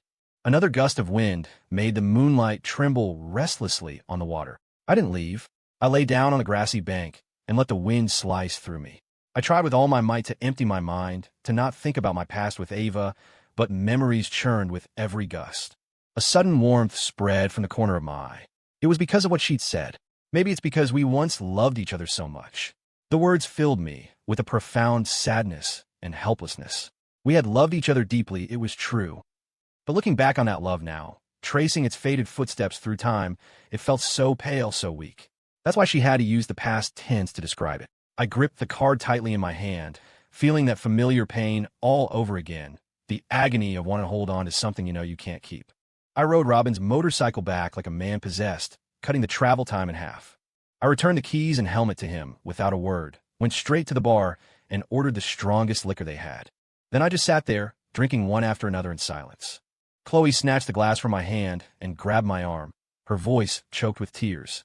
Leo, what's wrong? Is this all because of me? Did I put too much pressure on you? I pulled away from her, took the glass back, and forced a smile. It's not you. I just feel like drinking. I haven't been sleeping well. A little alcohol helps. Then just have a little. Don't get drunk. Don't worry, I won't. Just then, CC walked over from the stage. Micah just called me, she said. She said she wants to come hang out at the bar. What? You've never brought her here before? I finally asked, putting down my glass. CC smiled. I've invited her, but she's always so busy. I guess tonight's the first time she's had a free moment. I grunted in acknowledgement and said nothing more. CC suddenly seemed to remember something. Hey, Leo, Micah's the CEO of Aria Grand, right? And she has a master's from Wharton. She must have some incredible insights into business strategy. We should tell her about the bar situation later and ask for her opinion. Maybe she can help. I didn't pay much attention to CC's suggestion, still lost in the scene with Ava. It wasn't until CC smacked my arm that I snapped out of it. Leo, are you even listening to me? I lit another cigarette out of habit. You said Mike is coming over. I heard you. And the second part? CC pressed. There was a second part. Chloe stepped in for her. CC was saying that since Micah is the CEO of Aria Grand and has a master's from Wharton, she must be a genius at business strategy. We could ask her for some advice later. I nodded to show I understood. CC finally looked at me, puzzled. Leo, what is wrong with you? You go out for a few minutes and come back a completely different person. Your head's in the clouds. I ignored her question, took a heavy drag from my cigarette, then pulled the bank card Ava had given me from my pocket. I handed it to Chloe. There's $50,000 on this card. Take it for now. I'll figure out the rest. They all stared at me in surprise. Finally, Chloe asked, who lent you this? I didn't want to tell them it was from Ava. After a long silence, I just said, a friend. Don't ask who. The money's clean. Chloe finally nodded and took the card from my hand. Leo, tell your friend not to worry. I'll pay this money back. If you can, great. I urged her, but don't kill yourself over it. We'll figure out together. Just then, Micah walked through the entrance, purse in hand. Since the bar was so empty, she spotted our corner immediately and walked over. CC made room for her. Micah set her bag on the table and looked around. The cold, dead atmosphere of the bar brought a flicker of sympathy to her face. Not wanting things to get too somber, I managed a small smile. What can we get you? The famous Ms. Chloe is buying. A beer, Micah said. Her answer surprised me. I thought you didn't like to drink. Micah glanced toward the stage. I was thinking of going up to sing later. Is there a required connection between beer and singing? Robin asked, just as surprised. I chuckled and answered for her. She's just trying to be like CC. Bad influences, I tell you. CC slung an arm around Micah's shoulders. Honey, you want me to light you a cigarette too? I smoke, you know. Micah just smiled at CC's teasing, while Chloe waved over a server to get her beer. With all of us watching, Micah picked up the glass and took a sip, then winced slightly. It was clear she really wasn't used to drinking. She set the glass down and asked Chloe, is business always like this? It was good for the first few days after we opened, Chloe replied. But it's been like this ever since. CC asked Micah anxiously, honey, is there any way to save Chloe's bar? Micah was quiet for a moment. Honestly, it's going to be very difficult. The bar itself isn't the problem. The main issue is that this commercial district hasn't developed a market yet, and it's hard to say when it will. CC's face fell with disappointment. I just nodded. Micah's analysis was exactly the same as mine, and trying to change an entire market environment was nearly impossible for us without any capital. Chloe, who had been silent, finally asked Micah, so you're saying unless this whole street takes off, the bar is a dead end? Micah shook her head. Not necessarily, but you have to change your business model. There might be a chance then. Right, Leo? I nodded. Of course I agreed with her. But changing the business model meant rebranding the bar, and that would cost a lot of money. When we hadn't even dealt with the debt yet, talking about a new business model was premature. Micah picked up her beer again and took another sip. When she set it down, I said, "You said you were going to sing? We're all waiting for your debut." CC chimed in. "Honey, you've never even sung at my place. Why are you so inspired tonight?" Micah glanced at me, but didn't say anything. I pointed at myself, surprised. "Wait, does this have something to do with me?" Micah just gave a non-committal smile. I glanced down at her hands and saw that her nails were trimmed short. It looked like she'd come prepared. Micah turned to Robin. "Can I borrow your guitar?" Robin nodded and handed her his expensive Fender. "Thanks," Micah said, taking the guitar and walking toward the stage. Since the bar was doing so poorly, there was no house band. Micah would be performing completely solo, just her and the guitar. That took real skill. I couldn't help but wonder if she could pull it off. She tested the tuning, then closed her eyes for a moment as if recalling the music. When she finally strummed the strings, her fingering was so fluid and practiced that I knew she'd be fine. I was even more excited to hear what she would sing. After just a few notes, CC and I looked at each other and smiled. The first song Micah was playing for us was P4.She's Gatekeeper. It was a beautiful indie song, and while it didn't quite match Micah's aloof vibe, I was still eager to hear it. It wasn't just us. The few other customers in the bar had all put down their glasses, their faces full of anticipation as they watched her. A woman this beautiful was a rare sight.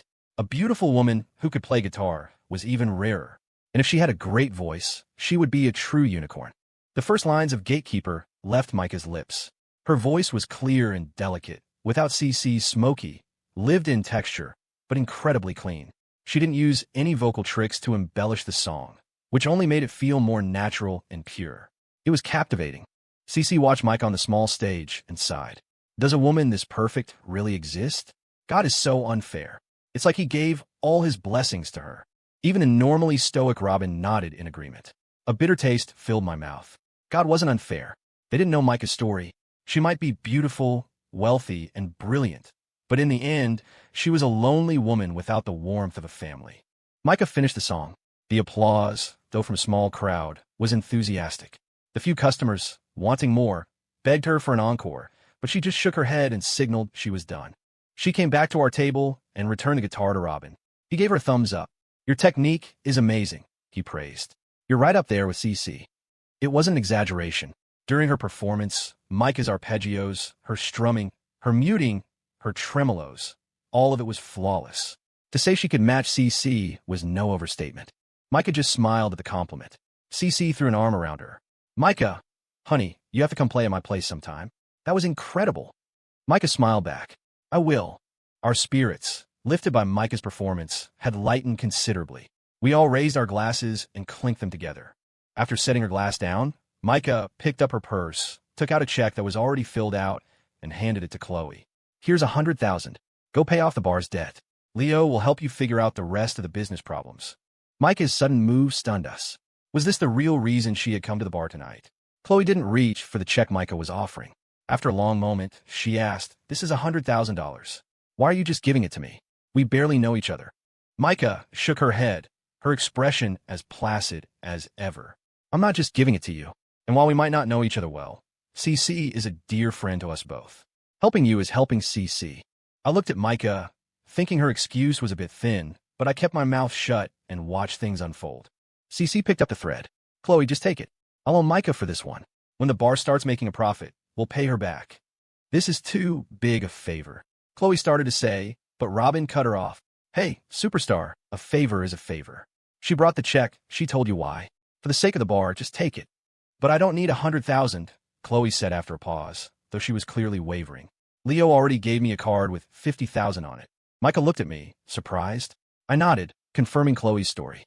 "I borrowed it from a friend." Micah nodded back, took the check, tore it up, and wrote a new one. She handed it to Chloe. "This one is for $50,000. Take it." Chloe hesitated for a moment, then finally took the check from Micah. She immediately asked the server for a piece of paper, wrote out an IOU, signed her name, and handed it to Micah. "Here's a promissory note. I'll pay you back this $50,000 as soon as I can." Micah nodded, taking the note with her usual calm. She didn't even glance at it before putting it in her purse. Just then, CC pulled a bank card from her own bag and handed it to Chloe. Here's the 20,000 I told you about. That should be enough to cover the interest, right? Chloe nodded. I haven't had the loan for long. It's enough. Let me write you a note. CC put her hand over Chloe's. Don't bother. We don't need that between us. Oh, and when you go to pay back the loan sharks tomorrow, have Leo or Robin go with you. Robin spoke up. I'll go with her. I'm free during the day. CC clapped her hands together with a huge sigh of relief. And just like that, our first crisis is averted. Thank you to the great Leo and the great Micah. Come on, everyone, let's have a drink. We all raised our glasses. As they clinked together, the gloom that had been hanging over us finally lifted. Micah's tolerance for alcohol was genuinely low. After just 2 beers, her face was flushed and she looked a little dazed. It wasn't until we were leaving the bar that I realized she had really meant it when she said she was planning to drink. She hadn't even driven. I'll walk you home, I said. She didn't respond directly, instead saying, my chest feels a little tight. I want to walk for a bit. Then I'll walk with you. She nodded and started down the leaf-strewn street ahead of me. I hurried to catch up. It was cold, so I had my hands stuffed in my pant pockets. Micah had hers in her jacket pockets. Our postures were completely different, but we fell into the same steady rhythm as we walked toward the end of the street. After walking in silence for a while, I said, thanks for what you did for Chloe. I did it for CC. I smiled. I didn't say you did it for me. Why are you in such a hurry to clarify? Was I? She replied distractedly, her pace not slowing, maybe even quickening a little. I sped up to keep pace with her, but she suddenly stopped. Where did you get that 50,000? It was rare for Micah to press like this. From a friend. I told you at the bar. What kind of friend? Are they reliable? What? Are you afraid I want to loan sharks too? I asked with a grin. I wouldn't rule it out. Leo, I don't want you to do anything stupid. If you're in trouble, you can tell me. Do you still feel like you owe me? You really don't have to. That was a long time ago. Micah didn't answer, but her silence felt like an admission. I didn't want to get stuck on the topic of who owed whom what, so I changed the subject. I didn't know you were so good with a guitar. Hiding your talent. I think we should start a band. Who would want to start a band with you? What, you're looking down on me? I'm just as good as you are, I said with mock indignation. Micah just smiled. I'm more of a fan of Robin's work. If he asked me, I think I'd say yes.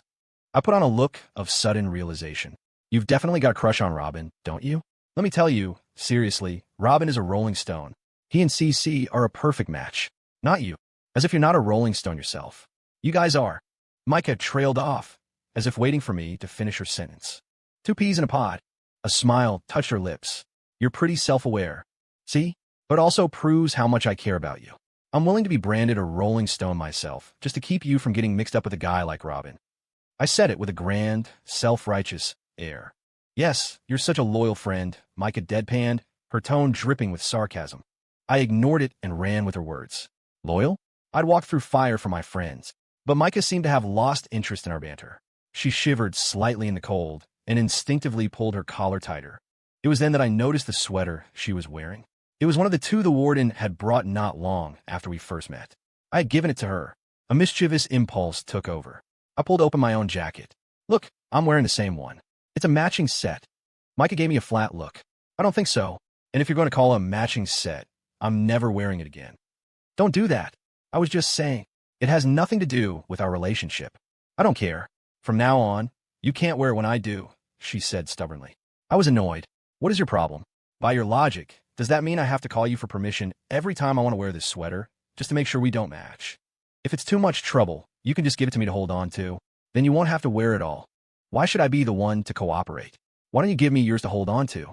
Besides, I don't mind if we match, I argued, getting serious. Micah shook her head. Looking at you right now, I feel like I should pin a medal on you. So childish. Before I could reply, she flagged down a passing taxi.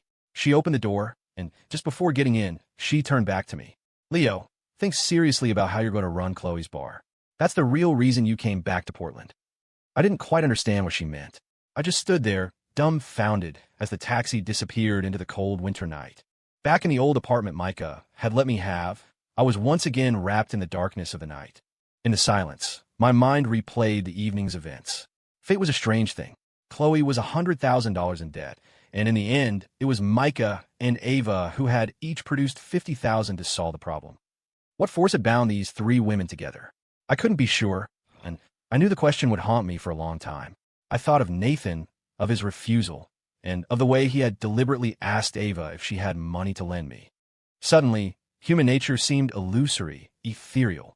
A gust of wind blew a dark cloud across the moon, and the night grew blacker, heavier. I felt exhausted, but I just smiled helplessly. I wondered how fake my smile had to be to fit into this real world. In that moment, I wished I could become a bird with no feet, soaring through that crystal city in the sky. Even if I could never land, even if I flew until I dropped from exhaustion, at least I would have flown with a pure heart. I was sleepless all night. It was past 10 in the morning before I finally got out of bed. I had just finished washing up when Chloe called. She told me Robin had gone with her to pay off the loan sharks. To thank us, she wanted to treat us all to lunch, including Micah, and asked me to invite her. After I hung up with Chloe, I dialed Micah's number. The first time, it went to voicemail. I tried again at 11, and she finally picked up. Her tone rushed. "What's up, Leo?" I matched her pace. Chloe paid off the loan sharks. She wants to take us all to lunch to say thank you. I'm in Seattle right now for a business conference. Oh, well, what about tonight? Are you free then? I have other meetings this afternoon. I probably won't make it back today. You guys go ahead. I didn't push. Work was work. I just told her not to work too hard, and we hung up. I stood by the window for a long time. The noon sun, shining directly down, had chased away the winter chill. I finally moved the few plants Micah had been nurturing onto the balcony, letting them soak in the warmth. Come spring, maybe they would grow even better. At noon, Chloe, Robin, and I arrived at CC's music bar, the Hollow City. CC had already prepared a spread of food and drinks, and the four of us sat down at a table. "Leo, did you invite Micah?" CC asked me. I called her, I said. "She's in Seattle for a conference, so she can't make it." "That's a shame," CC said with a sigh. "Chloe really wanted to treat her. There'll be other chances," I said. Chloe took over the conversation. "I'm heading to this afternoon. I probably won't be back in Portland for the rest of the year." "What, did you get a new role?" Chloe shook her head. "No, but there are more opportunities in L. I'm going to try my best to land something this year." I could hear the ache in her words. For an unknown actress like her, moving to L meant drifting, being ignored. She was about to walk a very hard road. But what could she do?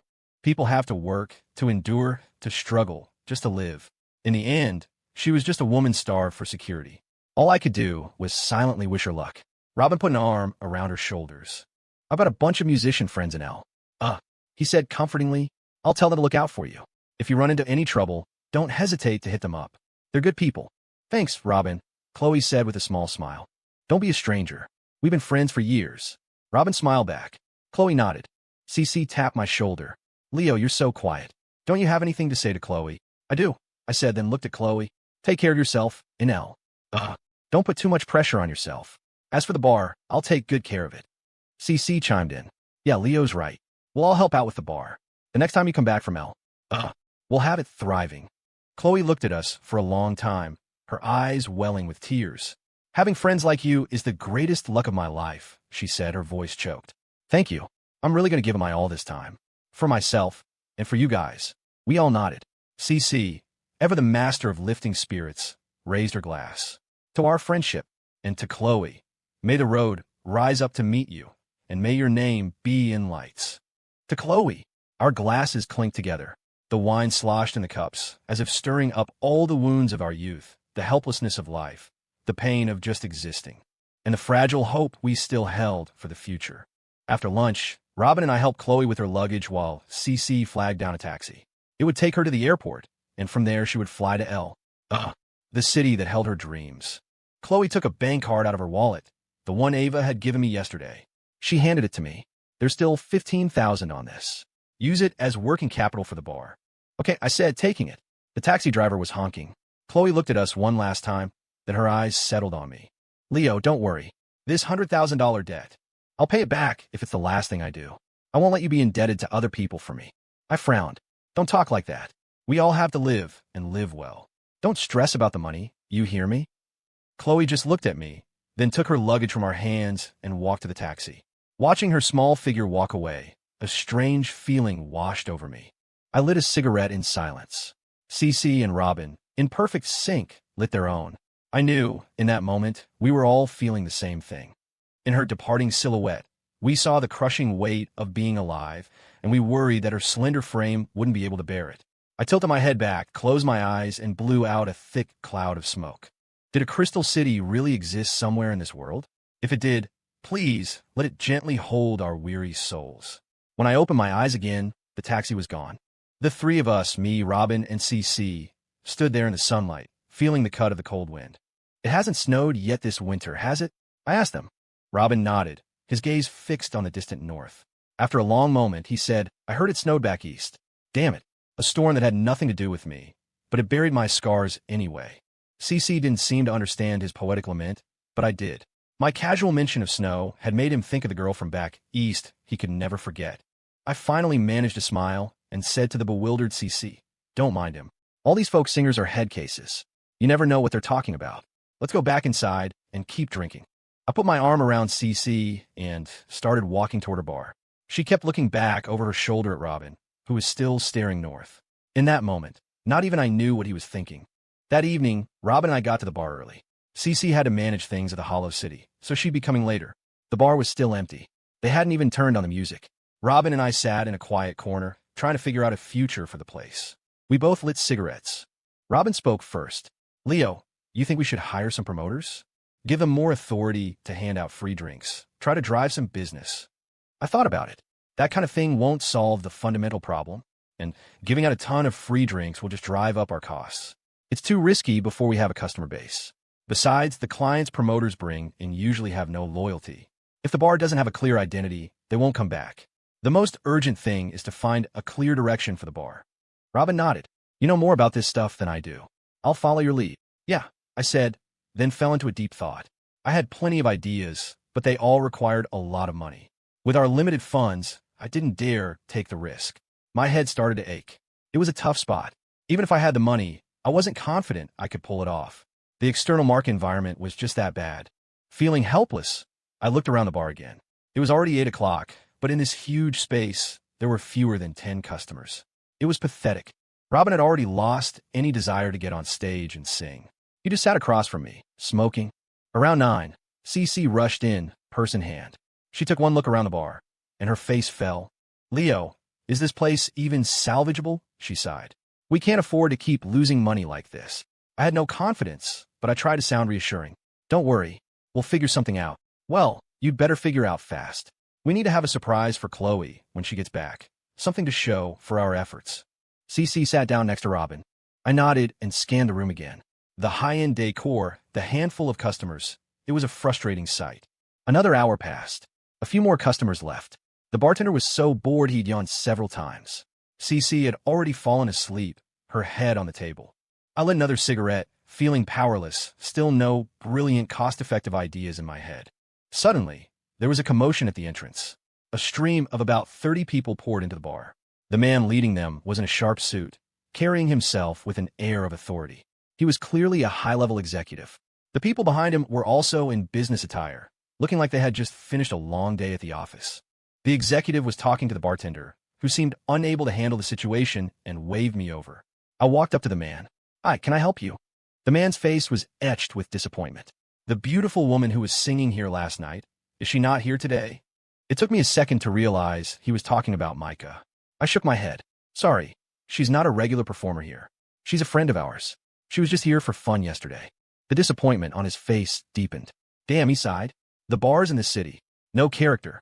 Each one is louder and more chaotic than the last. And there are hardly any decent singers. For professionals like us, after a high-intensity day at work, we're dead tired. To be able to sit here and listen to her sing quietly. It's a luxury. It melts away the tension of the day. It's good for your sleep. Oh, what a shame. As he finished, someone from his group called out, Mr. Bell, you said you were taking us to a bar to relax after work. You mentioned some amazing singer, but we don't even see a shadow of her. You weren't just messing with us, were you? The man, clearly embarrassed, pulled me aside. He took a thick wad of cash from his wallet and pressed it into my hand. Listen, man, he whispered, you think you could call your friend and ask her to come sing a few songs for us? Money is no object. If you do me this favor, I'll bring all our company parties here from now on. How about it? I was at a loss. He pressed another stack of bills, probably $1,000, into my hand. Come on, man. I brought all these people here. Just get her to come sing a few songs. These are all executives from my company. You have to help me save face here. I didn't know whether to laugh or cry. If I told him that the woman who sang here yesterday was Micah Clark, the CEO of Aria Grand, I wondered if he'd still think this was something money could solve. CC had appeared by my side at some point. Leo, she whispered, why don't you call Micah and ask her to come save the day? It's not every day we get this many customers, especially when the bar is struggling so much. You know she went to Seattle today? Who knows if she's even back in Portland? Just call and ask. After saying that to me, she turned to the man. Our friend went to Seattle today. If she's not back, there's really nothing we can do. Mr.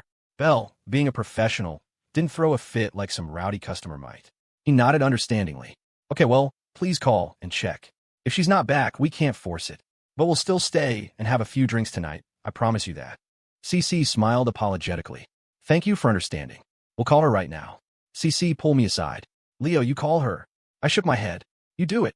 She's not necessarily going to do me any favors. Why are you so unconfident? CC rolled her eyes at me. I ignored her and urged. It doesn't matter who calls. Those people are waiting. We need to give them an answer.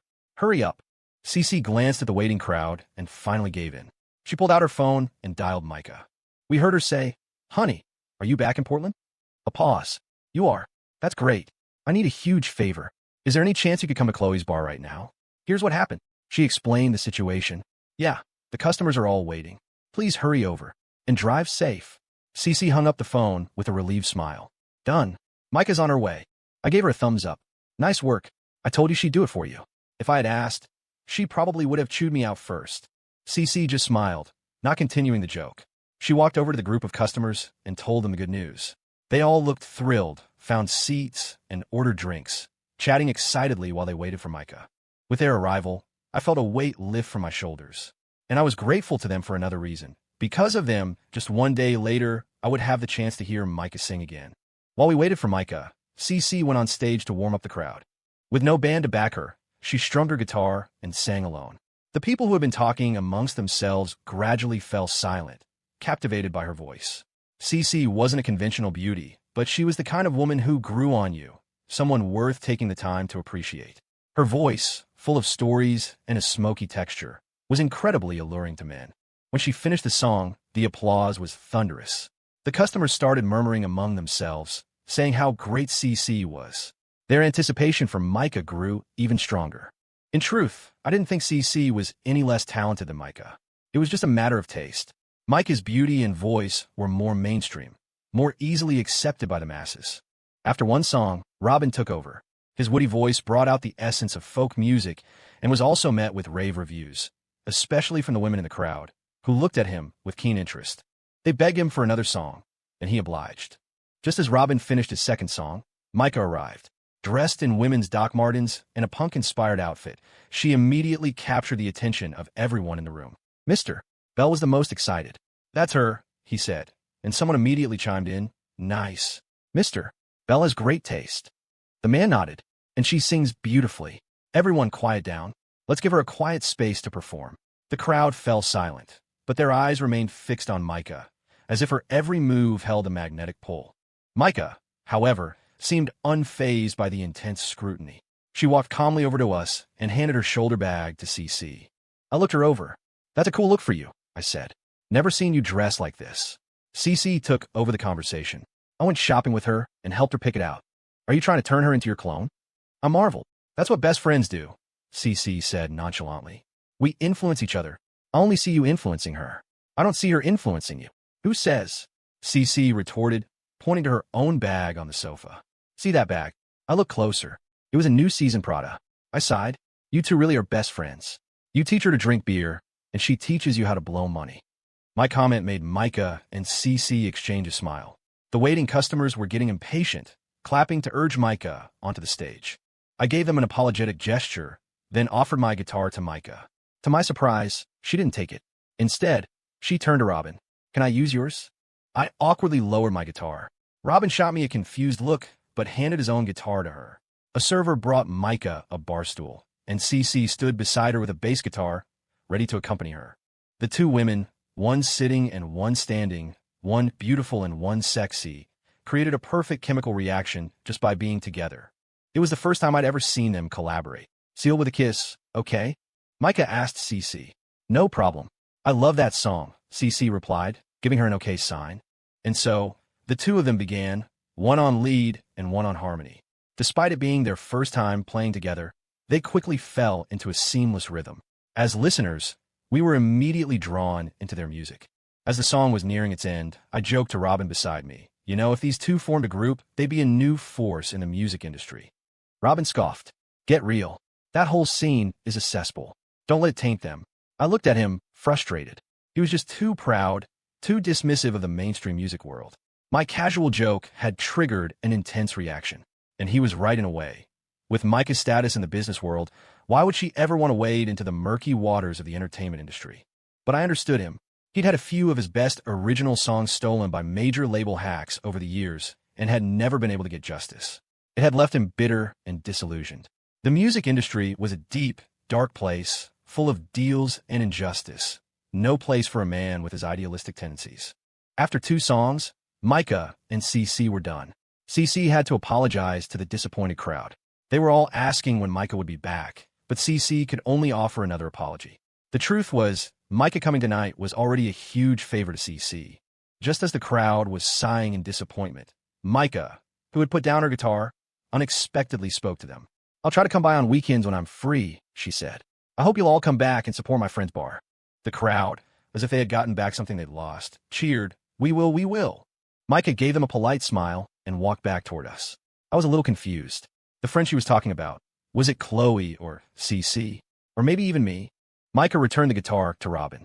Thanks for your hard work, I said gratefully. It was fine. CC worked harder, she replied with her usual detachment. I glanced at CC, who was still on stage singing. She really had been working hard lately, not just managing the Hollow City, but also helping out at Chloe's bar and acting as the resident singer, all without getting paid a dime. As Chloe's friend, CC was incredible.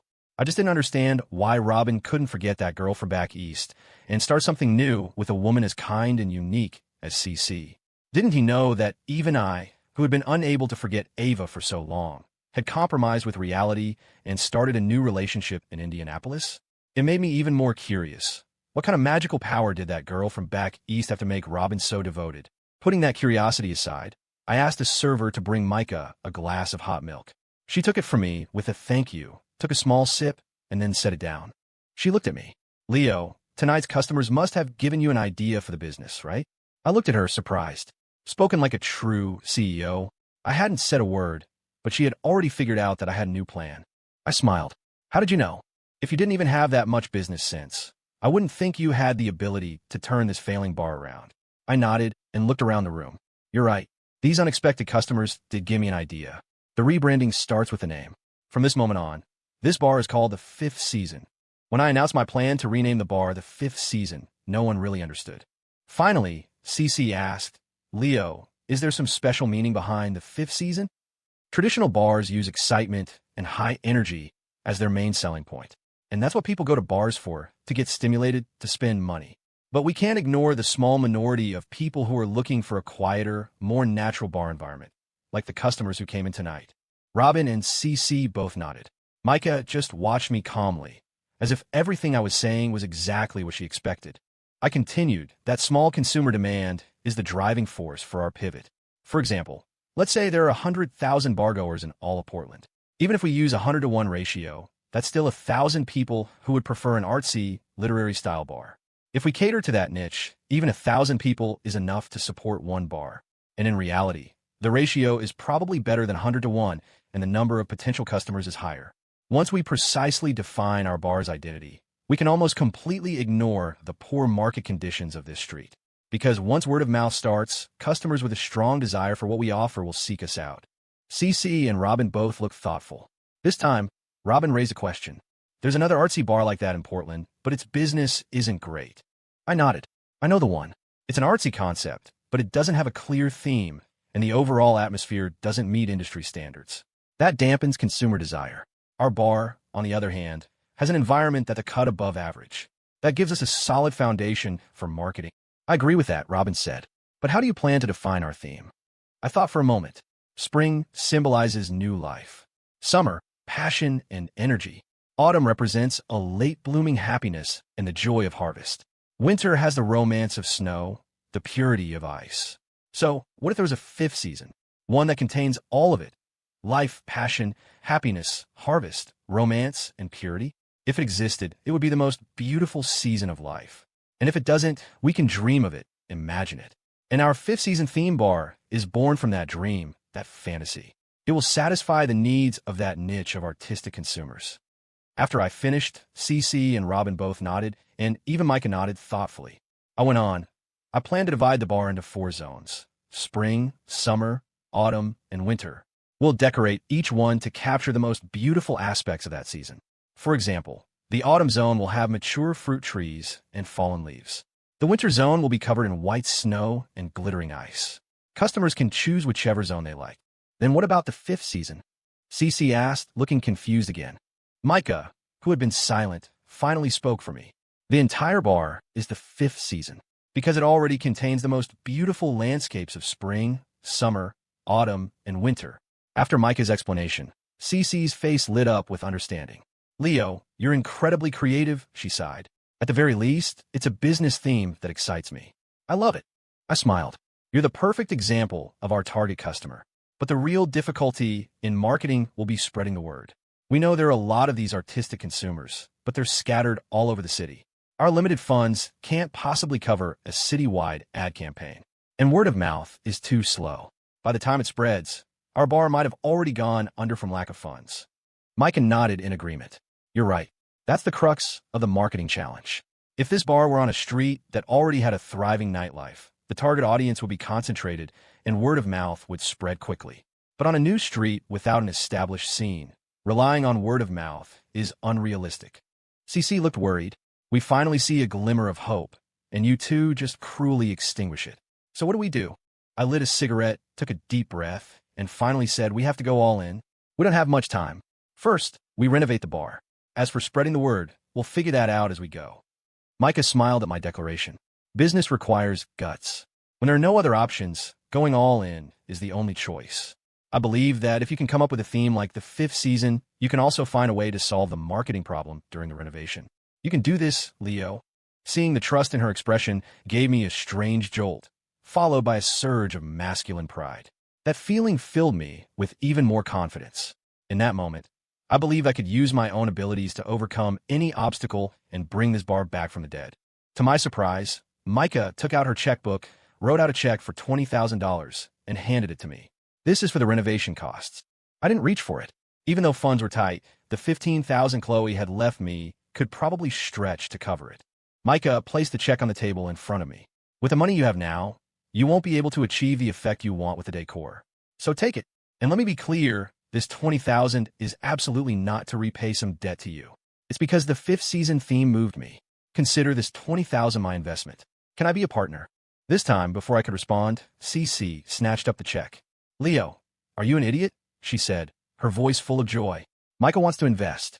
Not only does it solve our money problem, but it also means she has a stake in this bar. She'll have to come sing for us more often.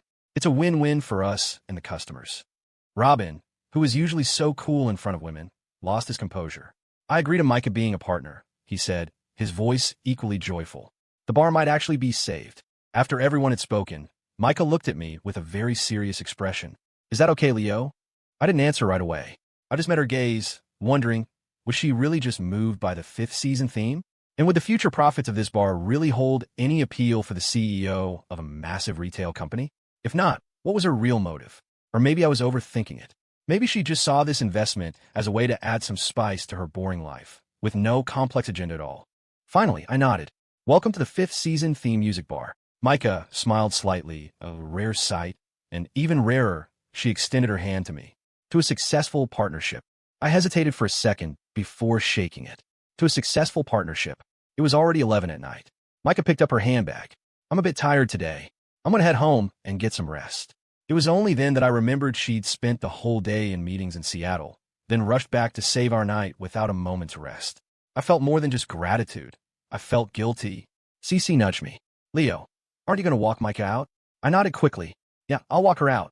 I took her bag from her to carry it. Thanks, she said, walking out of the bar ahead of me. I followed. You're always saying thank you to me, I said. It makes us sound like strangers. Do I? She replied absently, giving me no room to continue the conversation. I just followed her footsteps in silence. We suddenly stopped under the awning outside the bar. The sky was filled with fluttering snowflakes. It was finally snowing this winter. It's snowing, I said, almost to myself. Micah replied, but she knew how to appreciate a moment like this better than I did. She took a small digital camera from her bag and captured the silver-white world in a snapshot. Then she stepped out from under the awning and into the falling snow. I followed, right behind her. Feeling bored, I scooped up a handful of snow. "Micah," I called out calmly. She turned her head instinctively.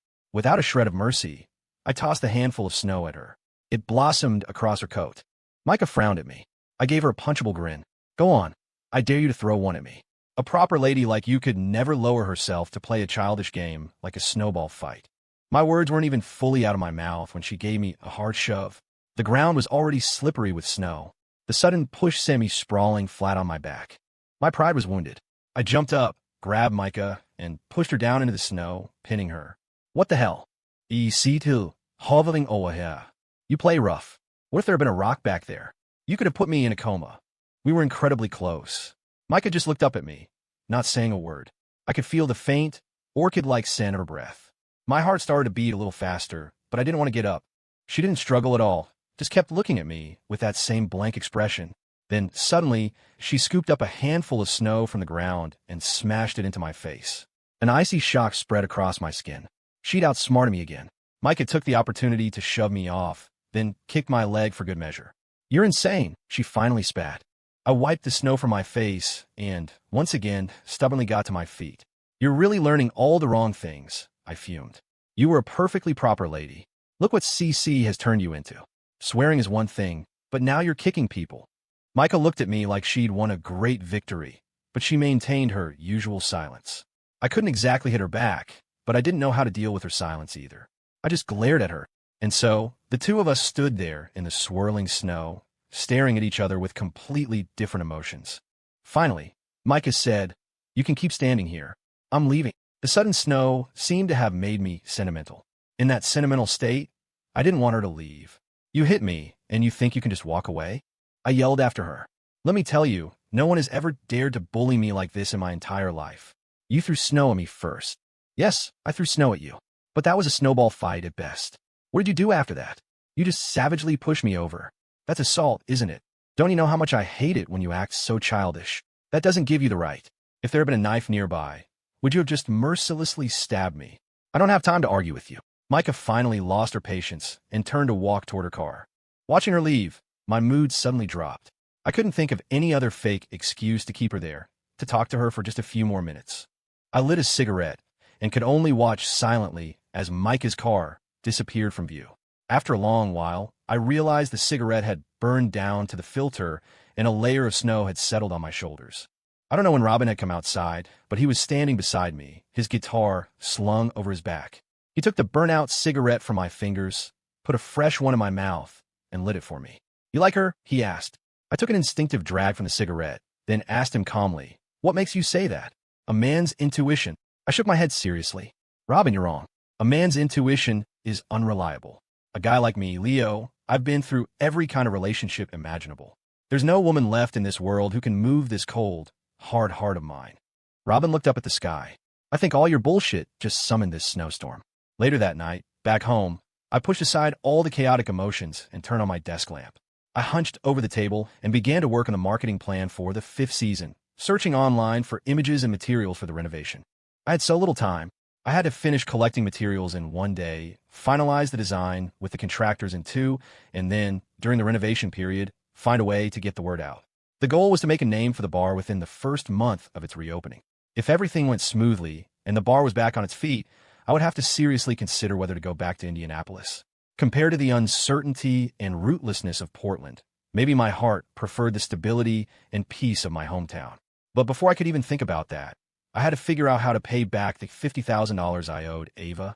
Only when I didn't owe anyone anything could I truly leave with a clear conscience. As my thoughts drifted, I lit a cigarette, leaned back in my chair, and tried to clear my head. I happened to glance out the window and saw that the snow was still falling heavily. I could already picture the city tomorrow morning, a world of ice and snow, a perfect expression of this winter's beauty. Through the haze of smoke, my phone buzzed with a WhatsApp notification. I picked it up. The message, sent late at night, was from Micah. "Leo, do you know how to build a snowman?" I immediately typed back, "Of course I do. Don't tell me you want me to come build one with you right now. It's too late now. Tomorrow morning, maybe? It's the weekend." I was happy, but I lied through my teeth. "Who want to build one with you? You just kicked me." Micah's reply came quickly. Then I'll ask Cece. Her message made me smile. It was like we were both tacitly playing a childish game on this snowy night. But a child's world is the purest, the most crystal clear. When that word, crystal, flashed through my mind, I suddenly wondered, could it be that Micah, this infuriating, unreachable woman, was the one with the long hair, waiting for me in that city in the sky?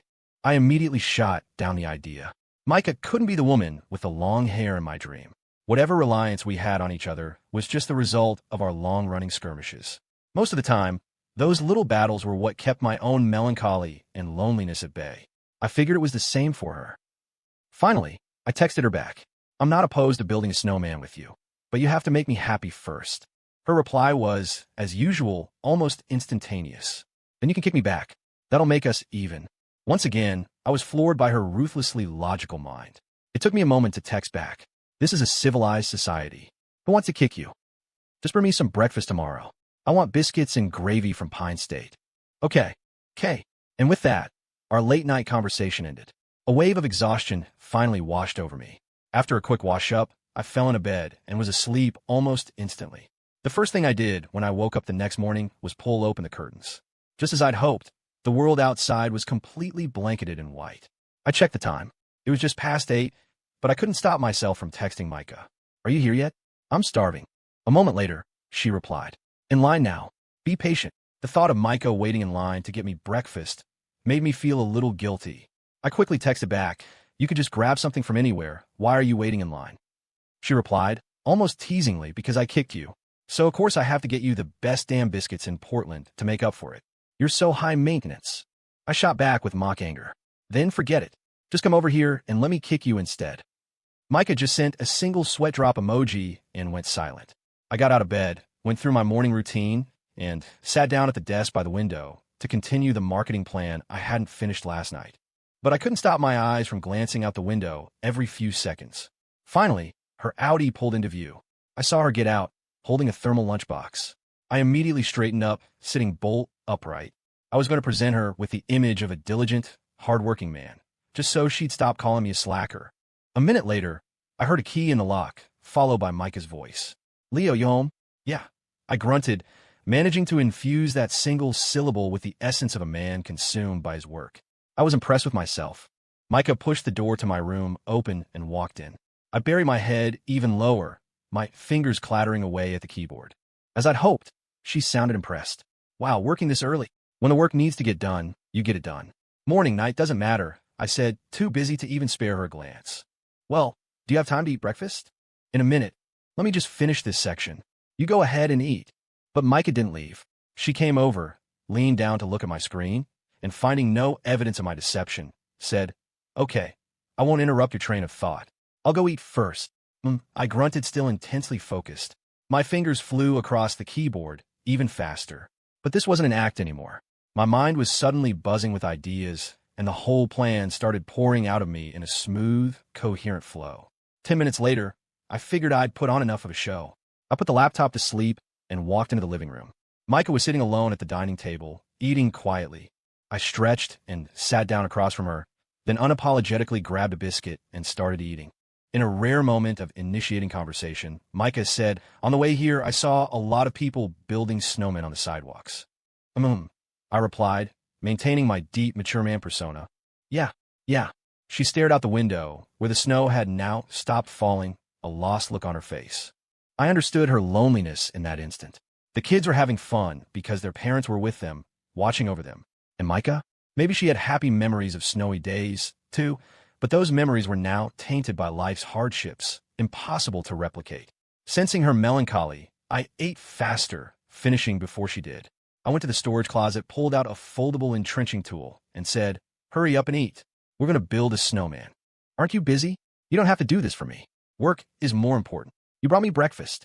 No matter how busy I am, I can't just break my promise. Don't worry, I'll whip you up a snowman in 5 minutes. It won't take long. A smile finally broke across Micah's face. She pulled a scarf and a hat out of her bag, then grabbed my arm and pulled me toward the door. In that moment, I realized that everyone has multiple sides. Me, for instance. I could be a complete goofball, or I could pretend to be serious. And Micah, she could be the consummate professional, but she also had this innocent, childlike side. It all depended on who you were with. Maybe, in front of each other, we let our guards down completely. That's why I could put on an act for her, and why she could show her inner child to me. We didn't belong in the same world, but this apartment had somehow tied our fates together. Without it, our paths might never have crossed. But fate is a strange thing. We met by accident. I didn't expect fate to push us any closer, though. The way things were now was good enough. This strange dynamic brought me a kind of happiness I'd never known. But I didn't think you could call this hazy state of ours a romance. Like I told Robin, I was long past the age of first love. After everything I'd been through, it was hard for me to feel that thing called love for any woman anymore. If you don't love, you can't get hurt again. And Micah? It was even less likely she'd fall in love with me. At most, it was a kind of dependency. I saw that clearly, a clarity that came from knowing my own limits. Any unrealistic fantasy I had about her would just be shameless. So, being better than average friends was good enough. It was more realistic. Downstairs, I rolled a few snowballs of varying sizes and used a shovel to shape them. Before long, I had a vaguely human-looking figure. Micah found some branches for arms, and we finished it off with a hat and scarf. Then, we copied the process and built a second one. To distinguish it, Micah deliberately made it slimmer and tied a woman's scarf around its neck. She stood back, studying our work with a look of deep satisfaction. I basked in her contentment, feeling a little proud myself. We took a picture with the snowman, capturing a photo of her most beautiful smile since I'd known her. Suddenly, my phone rang, shattering the moment before I could fully etch that smile into my memory. Annoyed, I pulled out my phone, wondering who could be so clueless as to call right now. I was shocked to see Nathan's name on the screen. I hesitated for a second before answering. He invited me to lunch. Today was the official grand opening of his high-end wine and spirits counter at Polaris Retail. I couldn't say no. I had to go to something like this. At least in my heart, Nathan was still a brother, not just a friend. But I still dreaded the thought of facing him and Ava alone. My mind immediately turned back to Micah. It was the weekend, she was free. It wouldn't be a problem for her to come to lunch, right? I slipped my phone back in my pocket and turned to Micah, who was still admiring the snowman. Are you free for lunch today? What's up? A friend's treating. If you're free, you should come. I don't want to go, she said, her refusal catching me off guard. I didn't give up. Come on, it's the weekend. Just think of it as a way to relax. That kind of gathering isn't relaxing for me. I don't know them. You know Ben and Jenna? I pressed. They're not strangers. A look of realization dawned on her face. Then your ex-girlfriend must be there, too. You want me to be your shield again, don't you? Yes, I said, deciding honesty was the best policy. Every time I have to face her alone, it just guts me, because you're still not over her. I can understand that, but I'm not your girlfriend. Doing this over and over, it gets awkward for me, too. This time, her reason for refusing was airtight. You don't have to go, but I need to make one thing clear. I'm not in love with her anymore. The reason it guts me is... I trailed off, unable to find a valid reason for the pain. Micah stared at me. Well, why does it still gut you? I couldn't answer for a long moment. Finally, I just said, not everything in this world has a neat explanation. All I know is I don't love her. I'd rather just think of her as a friend now. If you can really think of her as just a friend, why does it still hurt? That's a contradiction, isn't it? I waved a hand dismissively. I don't want to talk about this with you. Micah just shrugged, a look of indifference on her face. I glanced at my watch. It was almost noon. Well, can you at least give me a ride to the hotel? It's on the way to your place. You'd save me cab fare. That's fine. I rode in Micah's car as we headed for the Hawthorne Rant. We didn't exchange a single word. Just as we were getting close, she finally asked, have you finished the renovation proposal for the bar? I'll have it done by tomorrow, ready to talk to the contractors. Oh, then I asked her, are you going to the bar tonight? Not sure. Depend on my mood. Her answer was non-committal. If you have time, you should go, I said earnestly. It'd be a good way for you to unwind. She still didn't give me a straight answer, just drove with a cool, detached expression. My boredom started acting up again, and my mouth ran away from me. You're not on your period, are you? Yesterday you kicked me. Today you're ignoring me. You're pretty cranky. Leo, she finally snapped, her composure gone, her beautiful eyes glaring at me with pure annoyance. Are you going to die if you don't do or say something stupid? See? Your reaction just proves my theory. You're a ticking time bomb. Micah slowed the car and pulled over to the side of the road. Get out. We're still like 2 miles away. I'm not getting out, but I don't want to listen to your nonsense anymore. You're so annoying. I immediately shifted into argument mode. Who's annoying? All I did was guess whether you were on your period or not. Big deal. If you're so tough, why don't you just skip it this month? Micah bit her lip, staring at me with pure hatred, but she was powerless. After a moment, she muttered, "You have no class. People with class are just well-dressed animals. If you look past the surface, you'd see I'm a very pure person. My thoughts are pure, anyway. My words and actions, not so much." She was so mad she almost laughed, but she bit her lip to stop herself. Finally, she said, "We have 2 miles left. Can you promise me you won't say another word? Otherwise, we'll just sit here. I've got all day to wait you out, and you can just miss your lunch." She was giving me an out, and I was tired of fighting. I immediately promised. For the next 2 miles, I won't say a word. Micah nodded and was about to start the car, but I quickly stopped her. "Wait, one last question. How did we even start fighting just now?" "I forgot," she said flatly, and started the car again. For the rest of the drive, I tried to figure out what had set us off. Just as we were pulling up to the hotel, it hit me. It was about whether or not she was on her period. Right. That was it. Unbelievable. She'd start a fight with me over that? Why not just tell me? Is it that hard to talk about? The 2 miles passed quickly. Just before I got out, 2 Audi A4s pulled into the hotel parking lot. One of them belonged to Mr. Clark. I hadn't expected Nathan to invite him. Seeing that, I realized not bringing Micah had been the right call after all. If Mr. Clark found out about my relationship with Micah, he would definitely connect me to the leak about the internal conflicts at Aria Grande. Even though I'd already left Polaris, it was a complication I needed to avoid. I unbuckled my seatbelt. "Okay, I'm heading in. Drive safe." Micah responded to my concern with impatience. "Just talk less and get out faster. Why are you acting so annoyed with me today? Seriously, just tell me, are you on your period? If you are, I'll be a humanitarian and cut you some slack. If not, I'm going to have a long talk with you about this. Are you getting out or not? Because I can keep driving. Straight onto the I-5. The memory of her abandoning me on the side of that freeway near Salem instantly deflated me. Peace. I'm getting out now," I said quickly. Micah ignored me, but she leaned over and pushed my door open. Feeling thoroughly snubbed, I got out. As if she'd had enough, she gunned the engine and disappeared into the flow of traffic. I turned and walked toward the hotel, my mood shifting like a roller coaster. My body was standing in the hotel courtyard, but my mind was rejecting the gathering I was about to walk into. I couldn't escape it, though, and I was once again hit by that feeling of helpless resignation. And in that moment of dread, I realized how precious the time I spent bickering with Micah really was. As I stood there lost in thought, Mr. Clark and Ben parked their cars. Mr. Clark spotted me first, called my name, and walked over. Facing him, I still felt a pang of guilt. I forced a smile and walked toward them. Ben followed behind Mr. Clark, and we met in the middle of the parking lot. Mr. Clark was in a great mood. He clapped me on the shoulder and grinned. "Leo, you rascal. When did you get back to Portland?" "Almost a week ago." Mr. Clark turned to Ben. "See, this kid's the same as always. No sense of propriety. He comes back to town and doesn't even think to call his old boss for a meal." I joked back, "I'm not working for you anymore. Why would I still suck up to you? You never sucked up to me when you were working for me. You just caused me a hell of a lot of trouble." His words hit a nerve, and the guilt returned. I dropped the joking tone. "Seriously, sir, when you have some time, I'll treat you to a proper dinner. You really looked out for me those 2 years at Polaris." Mr. Clark patted my shoulder again. "It was nothing. By the way, that Love Isn't a Luxury campaign you planned was a huge success. We handed out over 200 of those commemorative gift cards for the 8 luxury brands that day. After that event, they all had high praise for our marketing department." "That's because of your great leadership, sir," I said, smoothly slipping in the compliment. He soaked it up with a smile, then got back to the point. "You're not leaving Portland this time, are you?" "Not for the time being," I answered vaguely.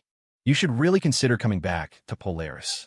The door to the marketing department is always open for you." His words left me speechless. I actually had fond memories of Polaris retail.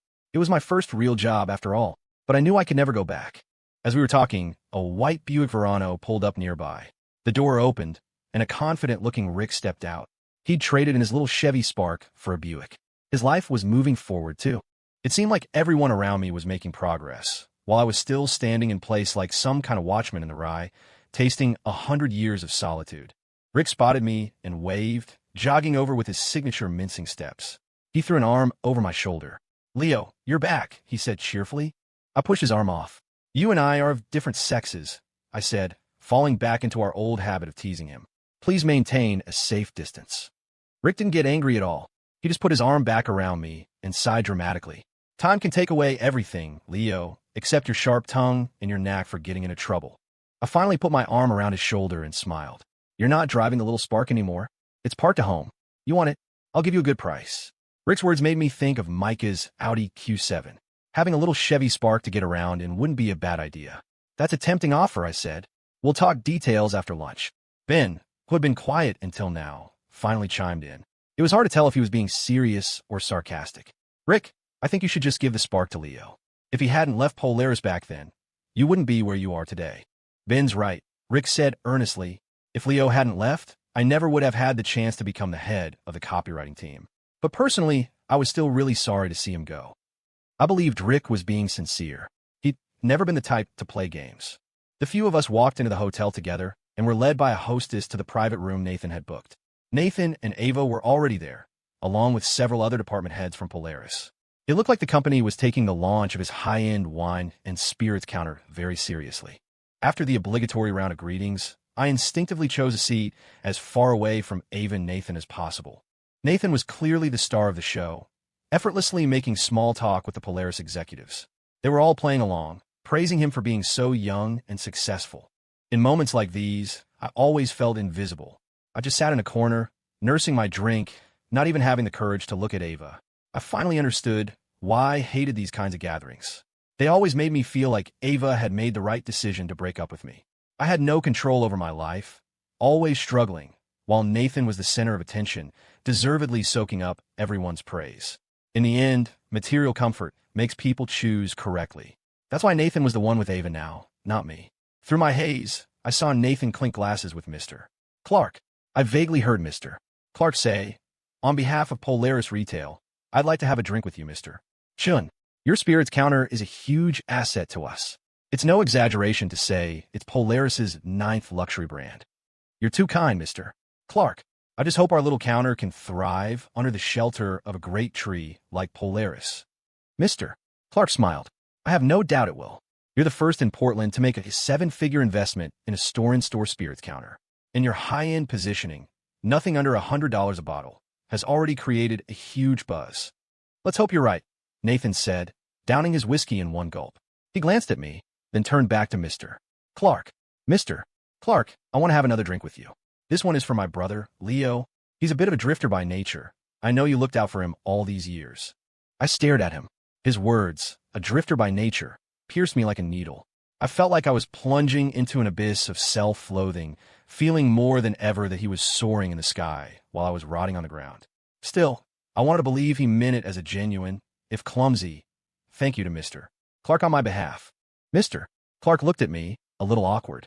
He hesitated before saying, "It was my pleasure." But then Ava, who had been silent beside Nathan, spoke up, her voice cold. "Had you had too much to drink? Leo left Polaris a long time ago. What's the point of saying all this now?" Her sudden comment made the atmosphere in the room seize up. Luckily, everyone there was a seasoned professional. They quickly found a new topic and started toasting Nathan again, slowly dissolving the awkwardness. For the first time since the lunch began, I looked at Ava. She wasn't looking at me, but her expression was dark. I felt even more ashamed. I knew she wasn't defending me out of love. She was offended by Nathan calling me a drifter in public because her pride couldn't stand the idea that she had once made a bad choice. When we were together, she had been full of hope for me, even admiration. Now, it was clear that all that hope and admiration had just been the naivete of youth. It was as if no one noticed the awkward interruption. The lunch party continued with a lively atmosphere, and the drinks flowed freely. It was the weekend, after all, and everyone was using the occasion to unwind. Everyone except me. I didn't drink much because I still had the bar's renovation plan to finish. I needed a clear head to work for the bar's future. I checked my watch. It was almost 12:30. I couldn't stand being there a moment longer, so I said my goodbyes and left. Stepping outside and breathing in the fresh air, the heavy feeling in my chest finally began to lift. I didn't know when, but Rick had followed me out of the hotel. I lit a cigarette and then asked him, "What are you doing out here?" "I have to get back to the office. I'm organizing a tenant management meeting," Rick explained. "Working on a weekend?" I sighed. Rick smiled. "By the way, do you want that Spark?" "How much?" "Forget it, just take it. It's not like I can sell it for much, but I've kept it in good shape." I didn't stand on ceremony. "All right then. After you're done with work, drop it off at my place." As we were talking, 2 men and a woman walked out of the hotel. I couldn't help but stare. The woman walking between the 2 men had an incredible, sophisticated beauty. Rick's voice was full of envy. "Leo, you know who those 2 guys are?" I shook my head, but I knew they had to be successful. The cars they got into were both luxury models. They're big names in the restaurant industry. One is the owner of Cloudbreak Cafe, and the other one is even bigger, the heir to the Hallett Group. Both of them are young entrepreneurs who've blown up in the last couple of years. They must be in Portland for some kind of business conference. I didn't say anything. A huge chasm opened up inside me, but I wasn't exactly envious. Everyone has their own path, their own destiny. After a moment, I asked Rick, "Who's the woman?" "The Cloudbreak owner's wife. She's a pretty well-known local news anchor." He sighed again. "This is the high life, man. All we common folk can do is look up and dream." I managed a small smile. How do you know people in a high life are happy? For all you know, that guy and the news anchor have a miserable marriage. No way. If I could marry a woman like that, I'd be set for life. I could die with no regrets. Maybe you wouldn't feel that way if you actually reached that level. People change, right, Rick? Rick thought for a moment. Maybe. Who can really understand someone else's world? Anyway, I've got to get to the office. I'll bring the car. Bye later. I nodded, watching as the two men drove their luxury cars past me. I couldn't help but wonder, were they really as happy as they looked? I knew one person who was just as glamorous, Micah, and she was so lonely. So were we all chasing in life? What is the real value of material wealth? I didn't know. Maybe I never would, because living itself is an unsolvable equation. Back at the apartment, I threw myself back into my work. By late afternoon, I had finally finished the renovation plan. Then I started researching contracting firms in Portland online to make my meetings tomorrow more efficient. The sky outside had darkened. I closed my laptop, leaned back in my desk chair, and lit a cigarette, my mind drifting. The smoke I exhaled filled the unlit room, and that feeling of heavy oppression returned. What happened at lunch today made me realize what a failure I'd been all these years. I had sunk so low that I needed my ex-girlfriend to defend my dignity. What was wrong with me? Ava must have left me because she was disappointed in me. I remember it clearly. It was not long after she'd gone to the U.S. Before we broke up, we were on a video call, and she asked me if I was working hard for our future. I pulled a bag full of lottery tickets out of my closet and told her this was the result of my hard work. She was furious that day. She said I was unreliable. After that, we still talked, but less and less until we finally broke up. The day we broke up, I clutched that pile of lottery tickets and cried my eyes out. She just didn't understand me. Buying lottery tickets wasn't about being unreliable. It was because I loved her so much, cared about her so much, that I was terrified I wouldn't be able to provide for her when she came back. I was afraid I wouldn't be able to afford to marry her. So I pathetically pinned all my hopes on the lottery, buying 10 tickets a day for months. Thinking about it now, my heart seized up in a fresh spasm of pain. In life, who can ever truly understand another person's world? Ava would never know the effort I put into our relationship. Before we broke up, I was even playing gigs at a bar until the early morning after my day job, just to make extra money. No matter how tired I was, all I had to do was remember the word wait she had written in lipstick on the car window as she left, and I didn't feel tired anymore. I would think about the happy future we had imagined together, and all the waiting felt worthwhile. But now I was just tired. It felt like I'd lost my direction in life. I didn't even know what kind of love I wanted anymore. Or maybe I'd just given up on love altogether because I didn't want to endure that kind of soul-crushing pain again. That's why I was going to marry Liz. I was addicted to the sense of security she gave me. But did I really love her? No. That's why when we broke up, the warden wasn't disappointed. On the contrary, he thought I had done Liz a favor by letting her go. It was the ultimate irony, a helpless, painful irony. Finally, the streetlights outside flickered on, just like yesterday.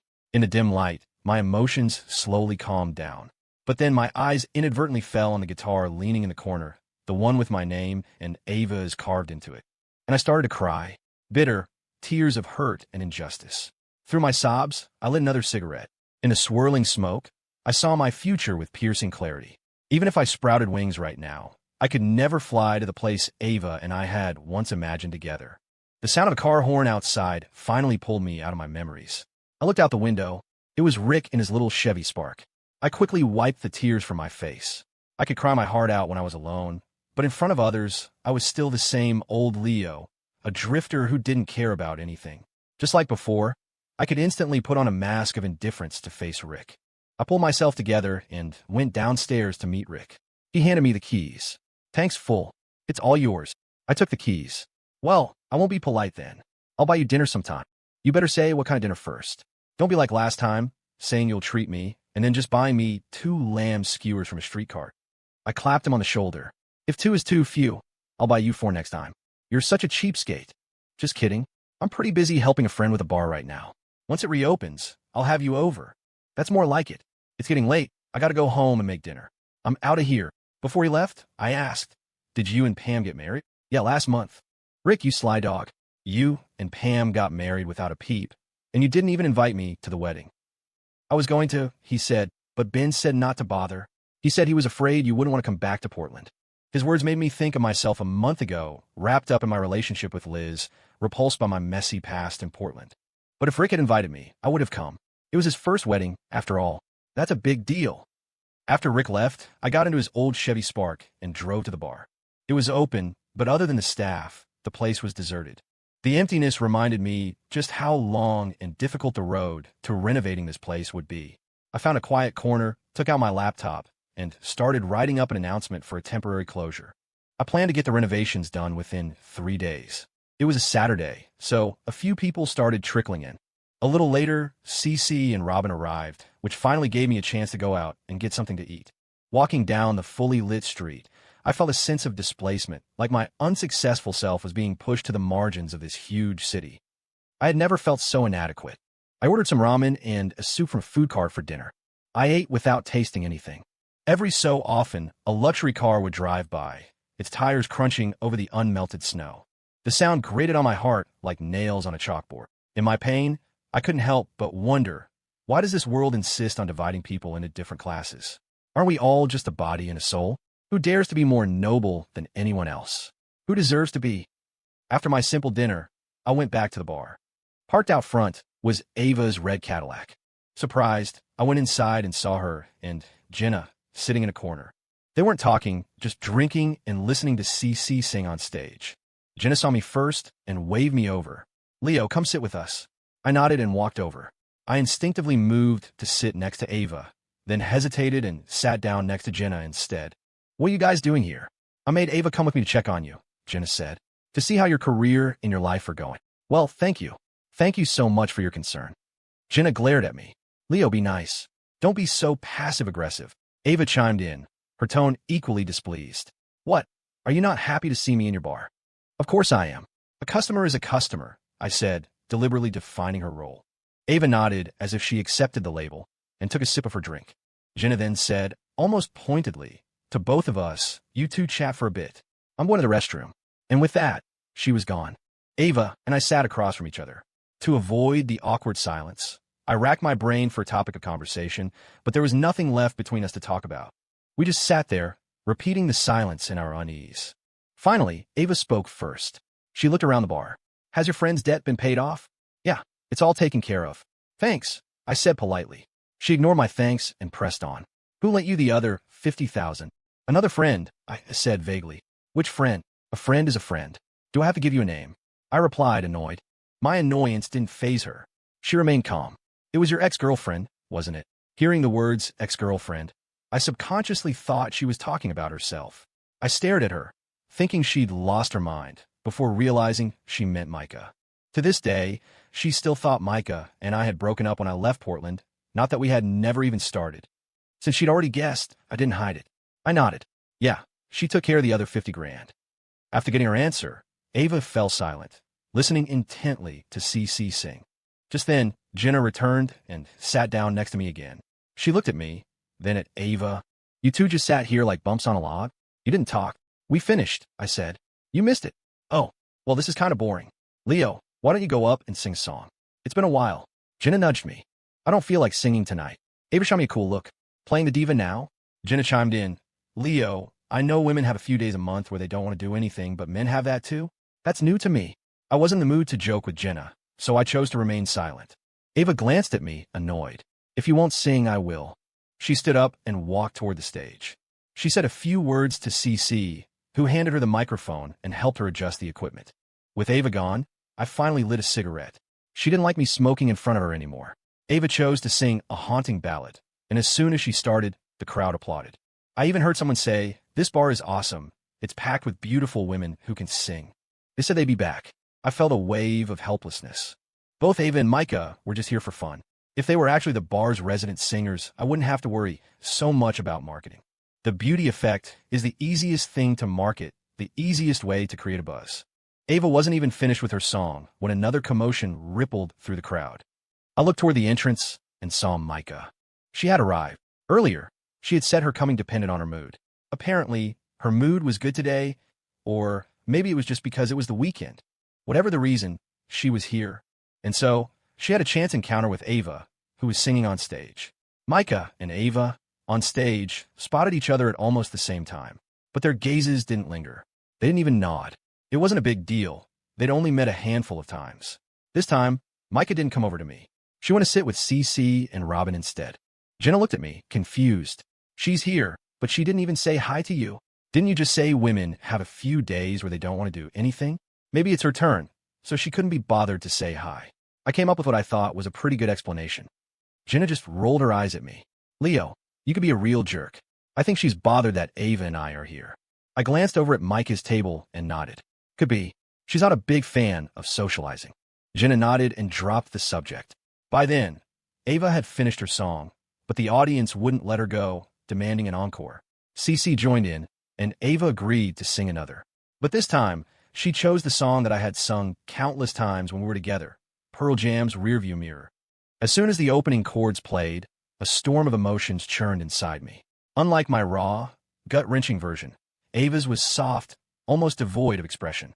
She just sang it calmly. Suddenly, Jenna nudged me. Leo, can I talk to you about something in private? What is it? Jenna hesitated for a moment. It's about Ava and Nathan. What about them? Another pause. They haven't been getting along lately. My emotions churned again, but I managed to reply calmly. Oh, yeah, Jenna said with a sigh.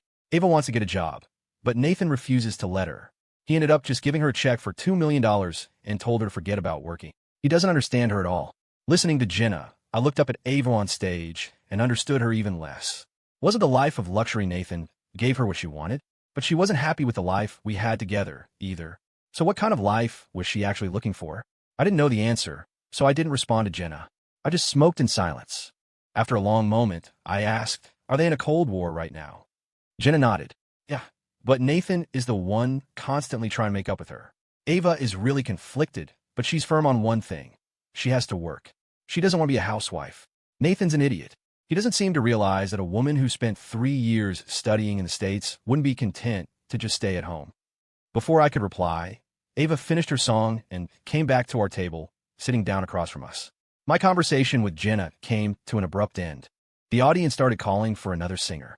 I thought CC would go up, but instead, Micah and Robin walked toward the stage together. It looked like Micah had requested a song with him.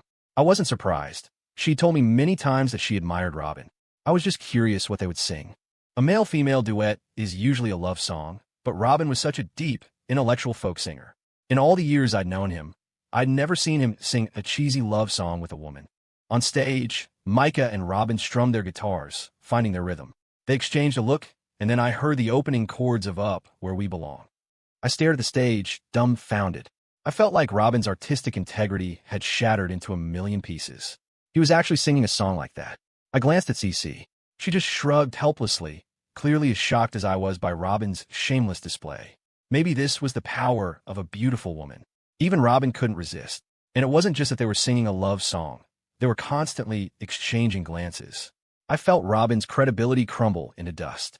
After all, I had met Micah first, and I'd never even had the chance to sing with her, let alone a love song. Robin's integrity was now less than dust. Halfway through their song, Ava and Jenna both stood up. We're leaving, they said to me. You're not staying a little longer? Ava didn't say anything. Jenna just smiled. No, we have an appointment at the spa. It's almost time. I nodded and didn't press them. I walked them to the door, watched them get into their car, and stood there until they completely disappeared from view. I felt a little empty. I didn't want to go back into the bar right away. I just lit a cigarette and stood outside in the cold, damp air, where the snow had yet to melt. My mind gradually quieted. I thought about what Jenna had told me. Would Ava and Nathan actually make it to the end? Maybe. Nathan was deeply in love with her. He would be tolerant of her. I thought back to myself. It had always been Ava who was more tolerant of me. From that perspective, maybe she would be happier with Nathan. Back inside the bar, Micah and Robin, still full of enthusiasm, started a second love song. This time I sat with CC. I took a sip of my beer. They're really in high spirits tonight. A love song marathon. CC smiled and asked, after they're done, should we go up and sing a few duets? A few? How is that enough? We have to sing more than them. And they have to be the kind of gut-wrenching, die-for-love songs. CC rolled her eyes at me. Seriously, Leo? They sang 2 songs together, and you're already radiating this much sour energy. I can't sing those kinds of songs, by the way. Am I being sour? It's fine if we don't sing. We'll just listen to them. See how long they can go. Just as I said that, Robin and Micah finished their second song. They politely thanked each other and walked over to our table. They had barely sat down when CC suddenly said to Micah, "Honey, Leo was just saying he wants to sing with you. Do you want to take a break or sing with him now?" Even though I knew CC was just trying to stir things up, I didn't expose her. I found myself waiting for Micah's answer with a sliver of hope. Micah didn't even look at me. Who wants to sing with him? I was instantly annoyed. You think I'm dying to sing with you? I can't even bring myself to sing those cheesy love songs. Micah immediately shot back, right? You can't sing them. You just like singing songs about eloping. It suddenly clicked. She was there when I sang Rearview Mirror. And she was here tonight when Ava sang it. But what was the connection? My mind raced. Why did Ava choose that song tonight? Was she trying to send a message? I thought about it and then dismissed the idea. Rearview Mirror was her second song, and she only sang it because the audience demanded it. She hadn't planned to sing a second song at all. If she really wanted to send a message, she would have sung it from the start. She probably just liked the song, and it had no special meaning. I remembered she sang it without a trace of emotion. So I told myself not to overthink it. Ava and I were really in the past. Nothing more was going to happen between us. Ever. This was just one of our countless verbal sparring matches, but this time I chose to back down. I fell into a silence. The crowd, however, was still hyped up, demanding that Micah sing another song. CC nudged me, giving me a look that said, "Go on, use the crowd's energy and pull her up on stage for a duet." But I had lost all desire to sing. I pulled a cigarette from the pack and walked outside. I needed to breathe the outside air again, no matter how damp and cold. In the days since I'd returned to Portland, I felt like I'd been constantly on edge. The anxiety came from within and without, and I couldn't find a way to overcome it. My emotions were a roller coaster, thrown off by the smallest things. I was halfway through the cigarette when I sensed someone beside me. I turned my head and saw Micah. Funnily enough, my Chevy Spark and her Audi were parked side by side, not far away. I took another drag from my cigarette and, after a long exhale, asked, "What are you doing out here?" "Checking on you, and figuring out if you're actually mad that I refused to sing with you." "Nothing to be mad about. I'm used to you rejecting me." Micah didn't respond to that. After a long pause, she said something profound. "You know, sometimes when you like a song, it's not really about the song. It's just a way to remember someone. That's why you and Ava both sang that song about eloping." She paused, then looked at me. "Am I right, Leo?" Her words were worth deep consideration, but I was tired. Too tired to think about anything. So I changed the subject with a smile. "See that car over there? It's mine now. Cool, huh?" Micah seemed to sense my deflection and didn't press the issue. She played along. "The Chevy Spark? Yep. I even drove you to the Hollow City for dinner in this car once. Remember?" Micah just nodded, not saying anything more. The topic was getting stale. We fell silent again, but I wasn't afraid of the silence. I had a cigarette to rescue me from any awkwardness. Sure enough, it was Micah who broke the silence. "I have tomorrow off. If you're free, could I try some of your cooking?" "Nope. You won't even sing a song with me. Why should I cook for you? Do you have to be so petty?" "Wrong," I said seriously. "This isn't petty. This is an eye for an eye." Micah frowned. "That's a poor choice of words. I remember telling you before, I've never thought of you as an enemy." Seeing how serious she was, I decided to drop the joke. "Actually, I don't have time tomorrow. I finished the renovation plan, and I have to spend all day meeting with contractors." "Oh," she said, a hint of disappointment in her voice. "Well, maybe next time." I nodded. Then I remembered I hadn't paid her rent yet. I pulled out my wallet, counted out $1,500, and handed it to her. "Here's a month's rent." She didn't take it. "Keep the rent," she said. "Use it to buy some potted plant for the apartment. It'll be beautiful in the spring." I imagined what the plants would look like in the spring and had to agree. I subconsciously nodded and put the money back in my wallet. "Leo, when the plants are all blooming in the spring, you'll have the bar running successfully by then, right?" Her question surprised me. Even with all my talent, it was impossible to get a bar running successfully in just a few months. It was a long process.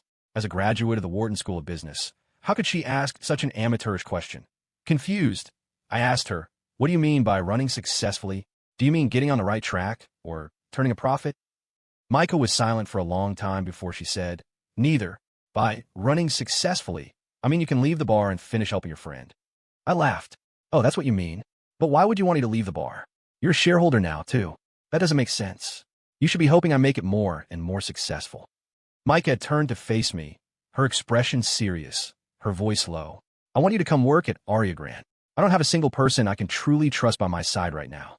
I'm so tired, and I feel so helpless. This time, I was even more stunned.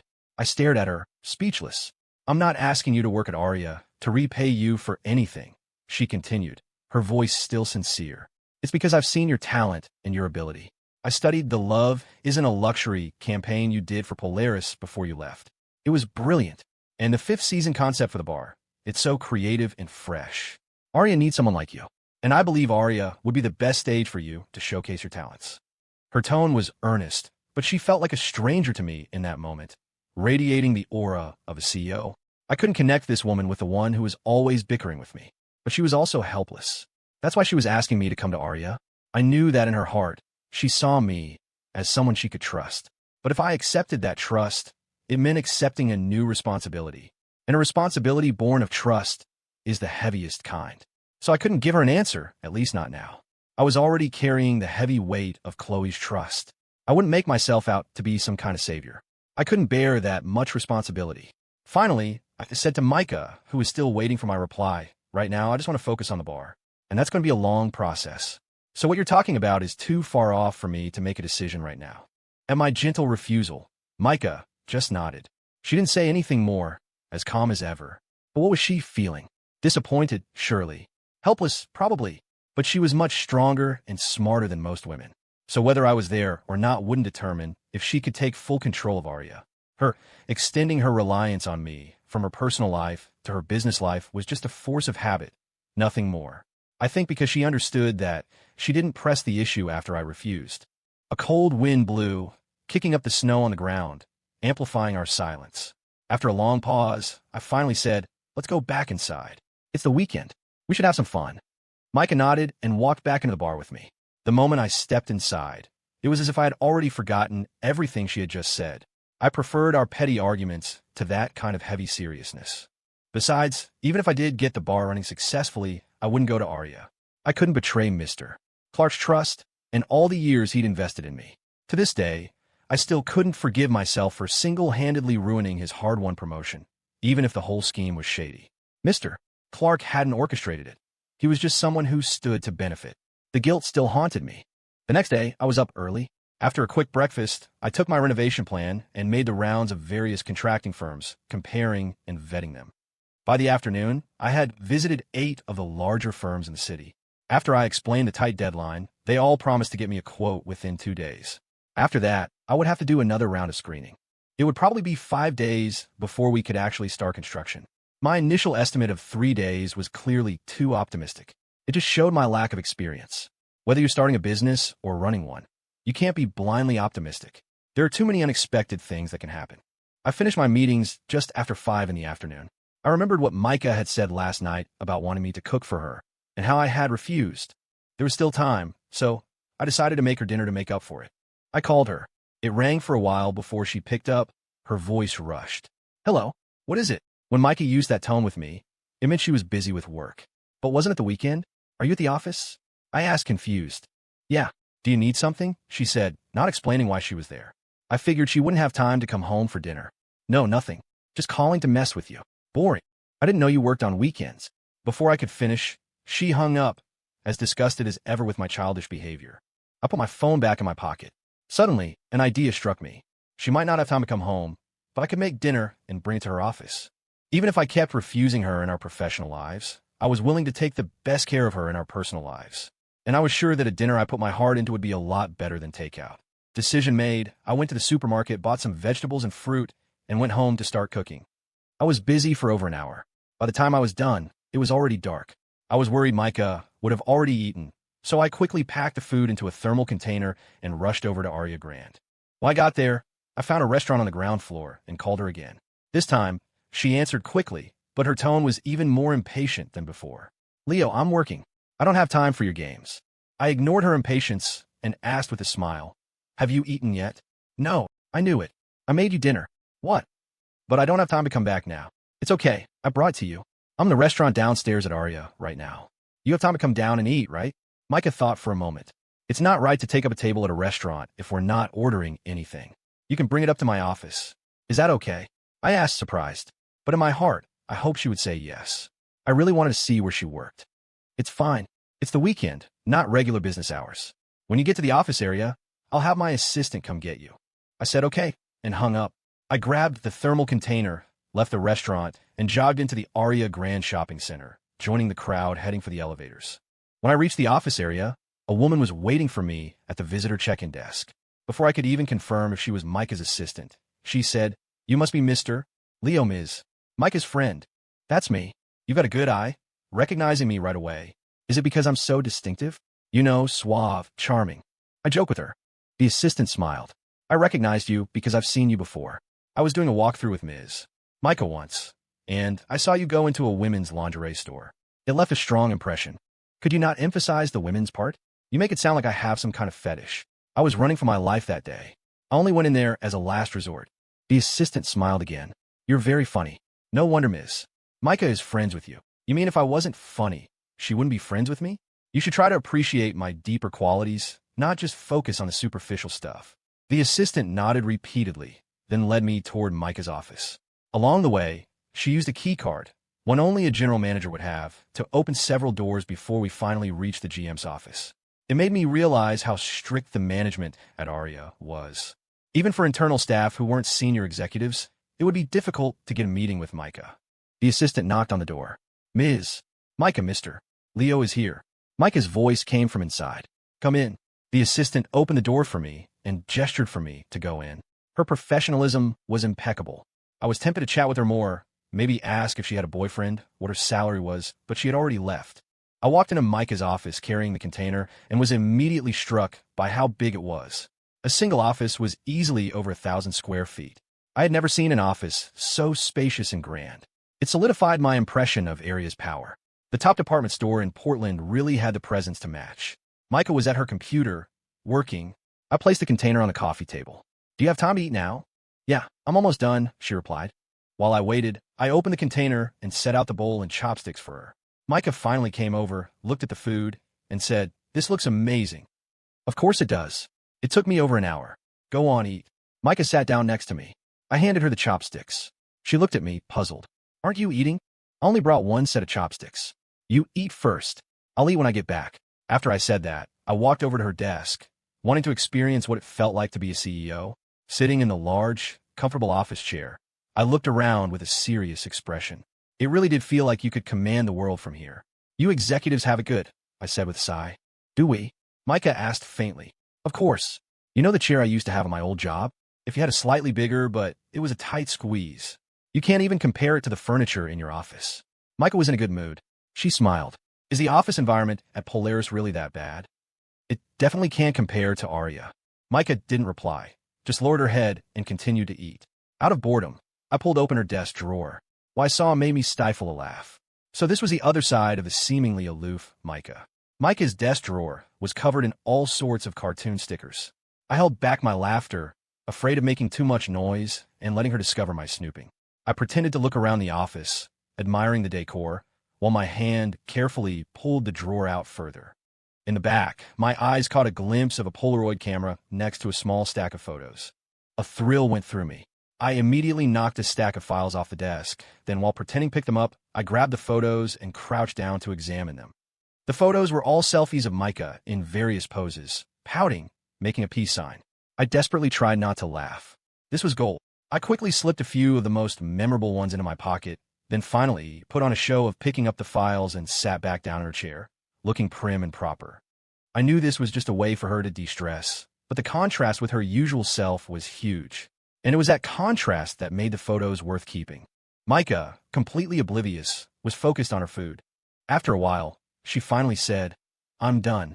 "Oh," I said, and dutifully got out of her chair. She was the owner of this office, after all, and a man of my quality would never overstay his welcome. Micah didn't go back to her chair. She said to me, "You should eat, too. The food's still hot. You can just wash the bowl, or I can have my assistant get you a set of silverware from the employee cafeteria." I looked at the container. Micah seemed to be a picky eater. She hadn't touched several of the dishes. It would be a hassle to reheat them at home, so I decided to eat here. I couldn't be bothered to wash the utensils she had used. I just filled the bowl with rice and started eating.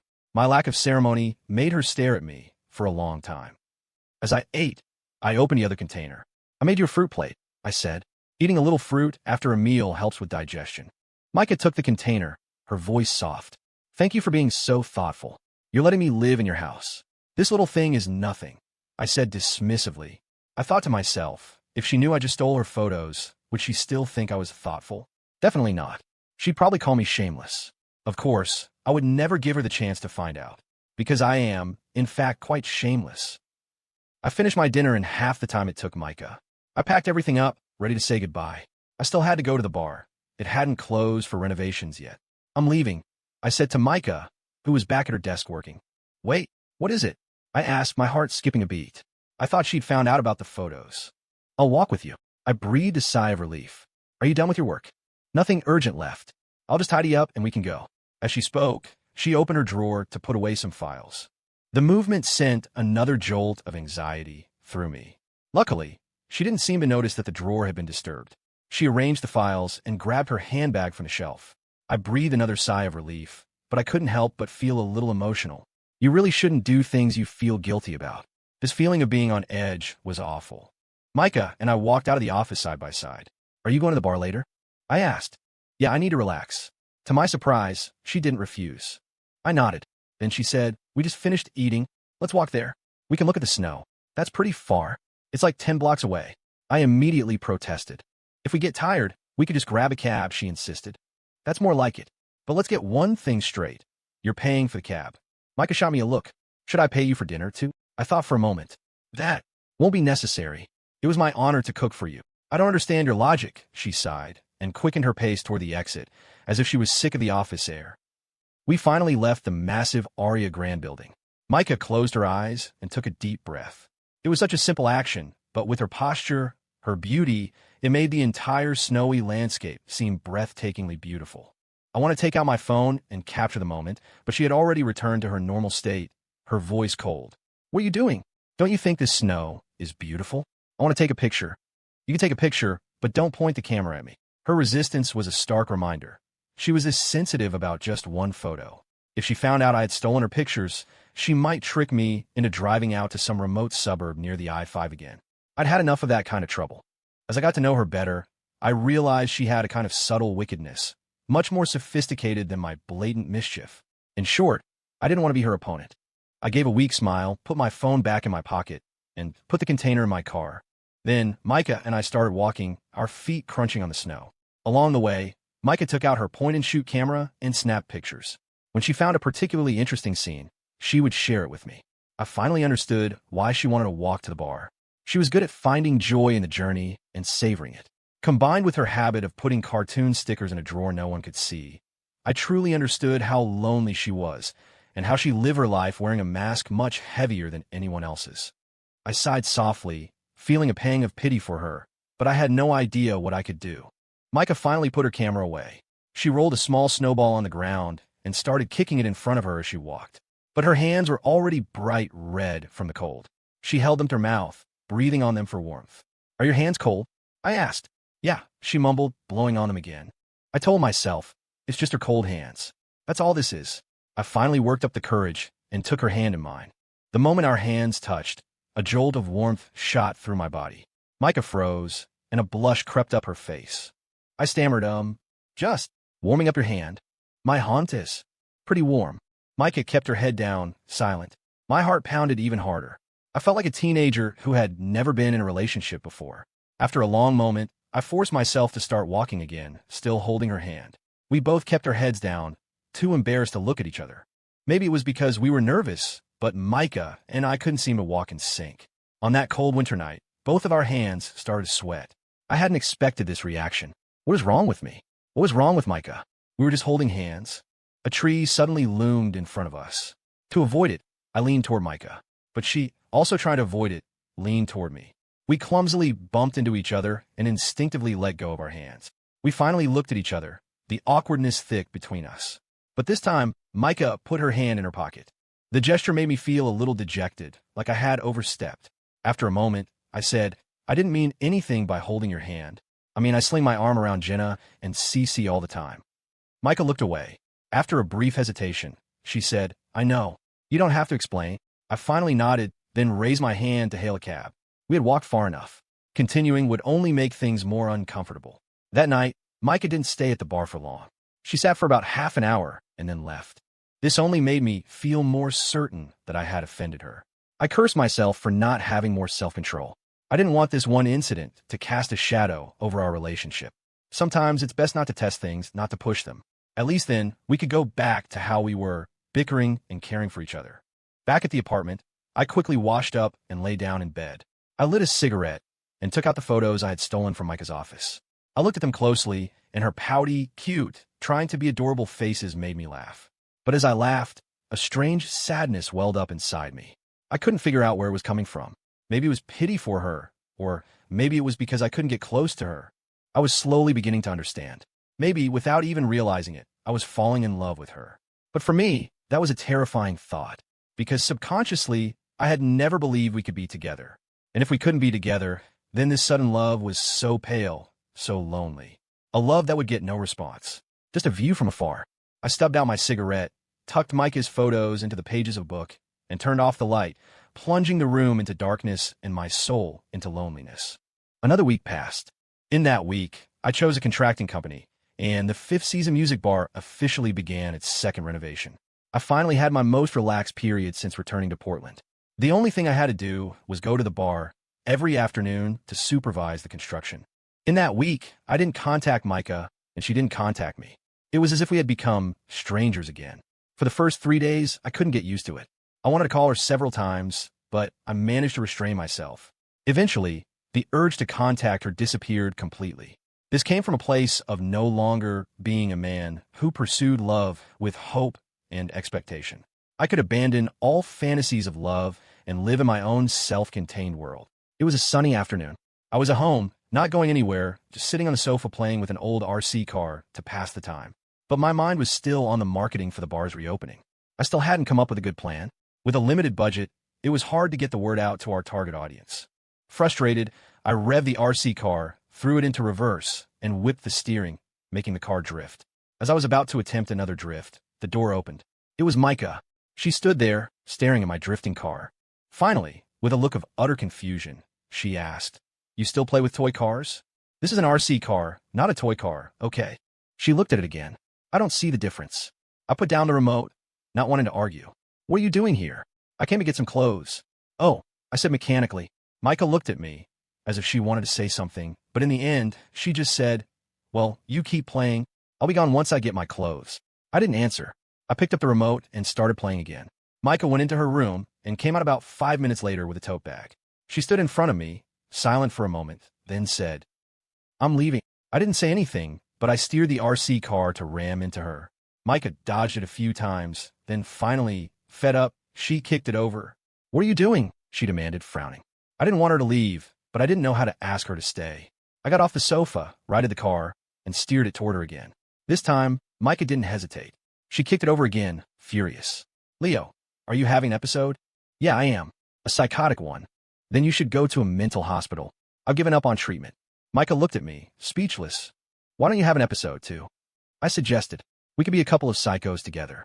I thought she would yell at me for such a ridiculous suggestion, but to my surprise, she looked interested. "Doing what?" I thought for a moment. "We could go to the square and race cars with this piece of junk." "That's right." Micah considered it. "All right, let's go." I was surprised and pleased that she agreed so easily. I didn't even mind looking like a psycho taking her to play with an RC car. I rushed to my room, put the car in a bag, and the two psychos went downstairs together. We went to Pioneer Courthouse Square and found a bench. I took out the RC car and started playing while Micah sat with her chin in her hands, watching. I started showing off, but Micah didn't applaud. I quickly lost my motivation and handed her the remote. "You want to play?" Micah nodded, a smile finally breaking across her face as she took the remote. I realized then that she had been deliberately ignoring me, just to make me bored so she could have a turn. I decided not to hold it against her. I lit a cigarette, leaned back on the bench, and peeled the cellophane off the cigarette pack, staring up at the blue sky and white clouds, now giving her the cold shoulder. Micah completely ignored my ignoring her. She mimicked my moves, expertly playing with the car. After a while, she tugged on my sleeve. "How did you do that drift thing? It looks so cool. You want to learn?" Micah nodded eagerly. I glanced over at a chubby little kid who was playing with another RC car nearby. Then I said to Micah, If you can use our car to flip that little kid's car over, I'll teach you.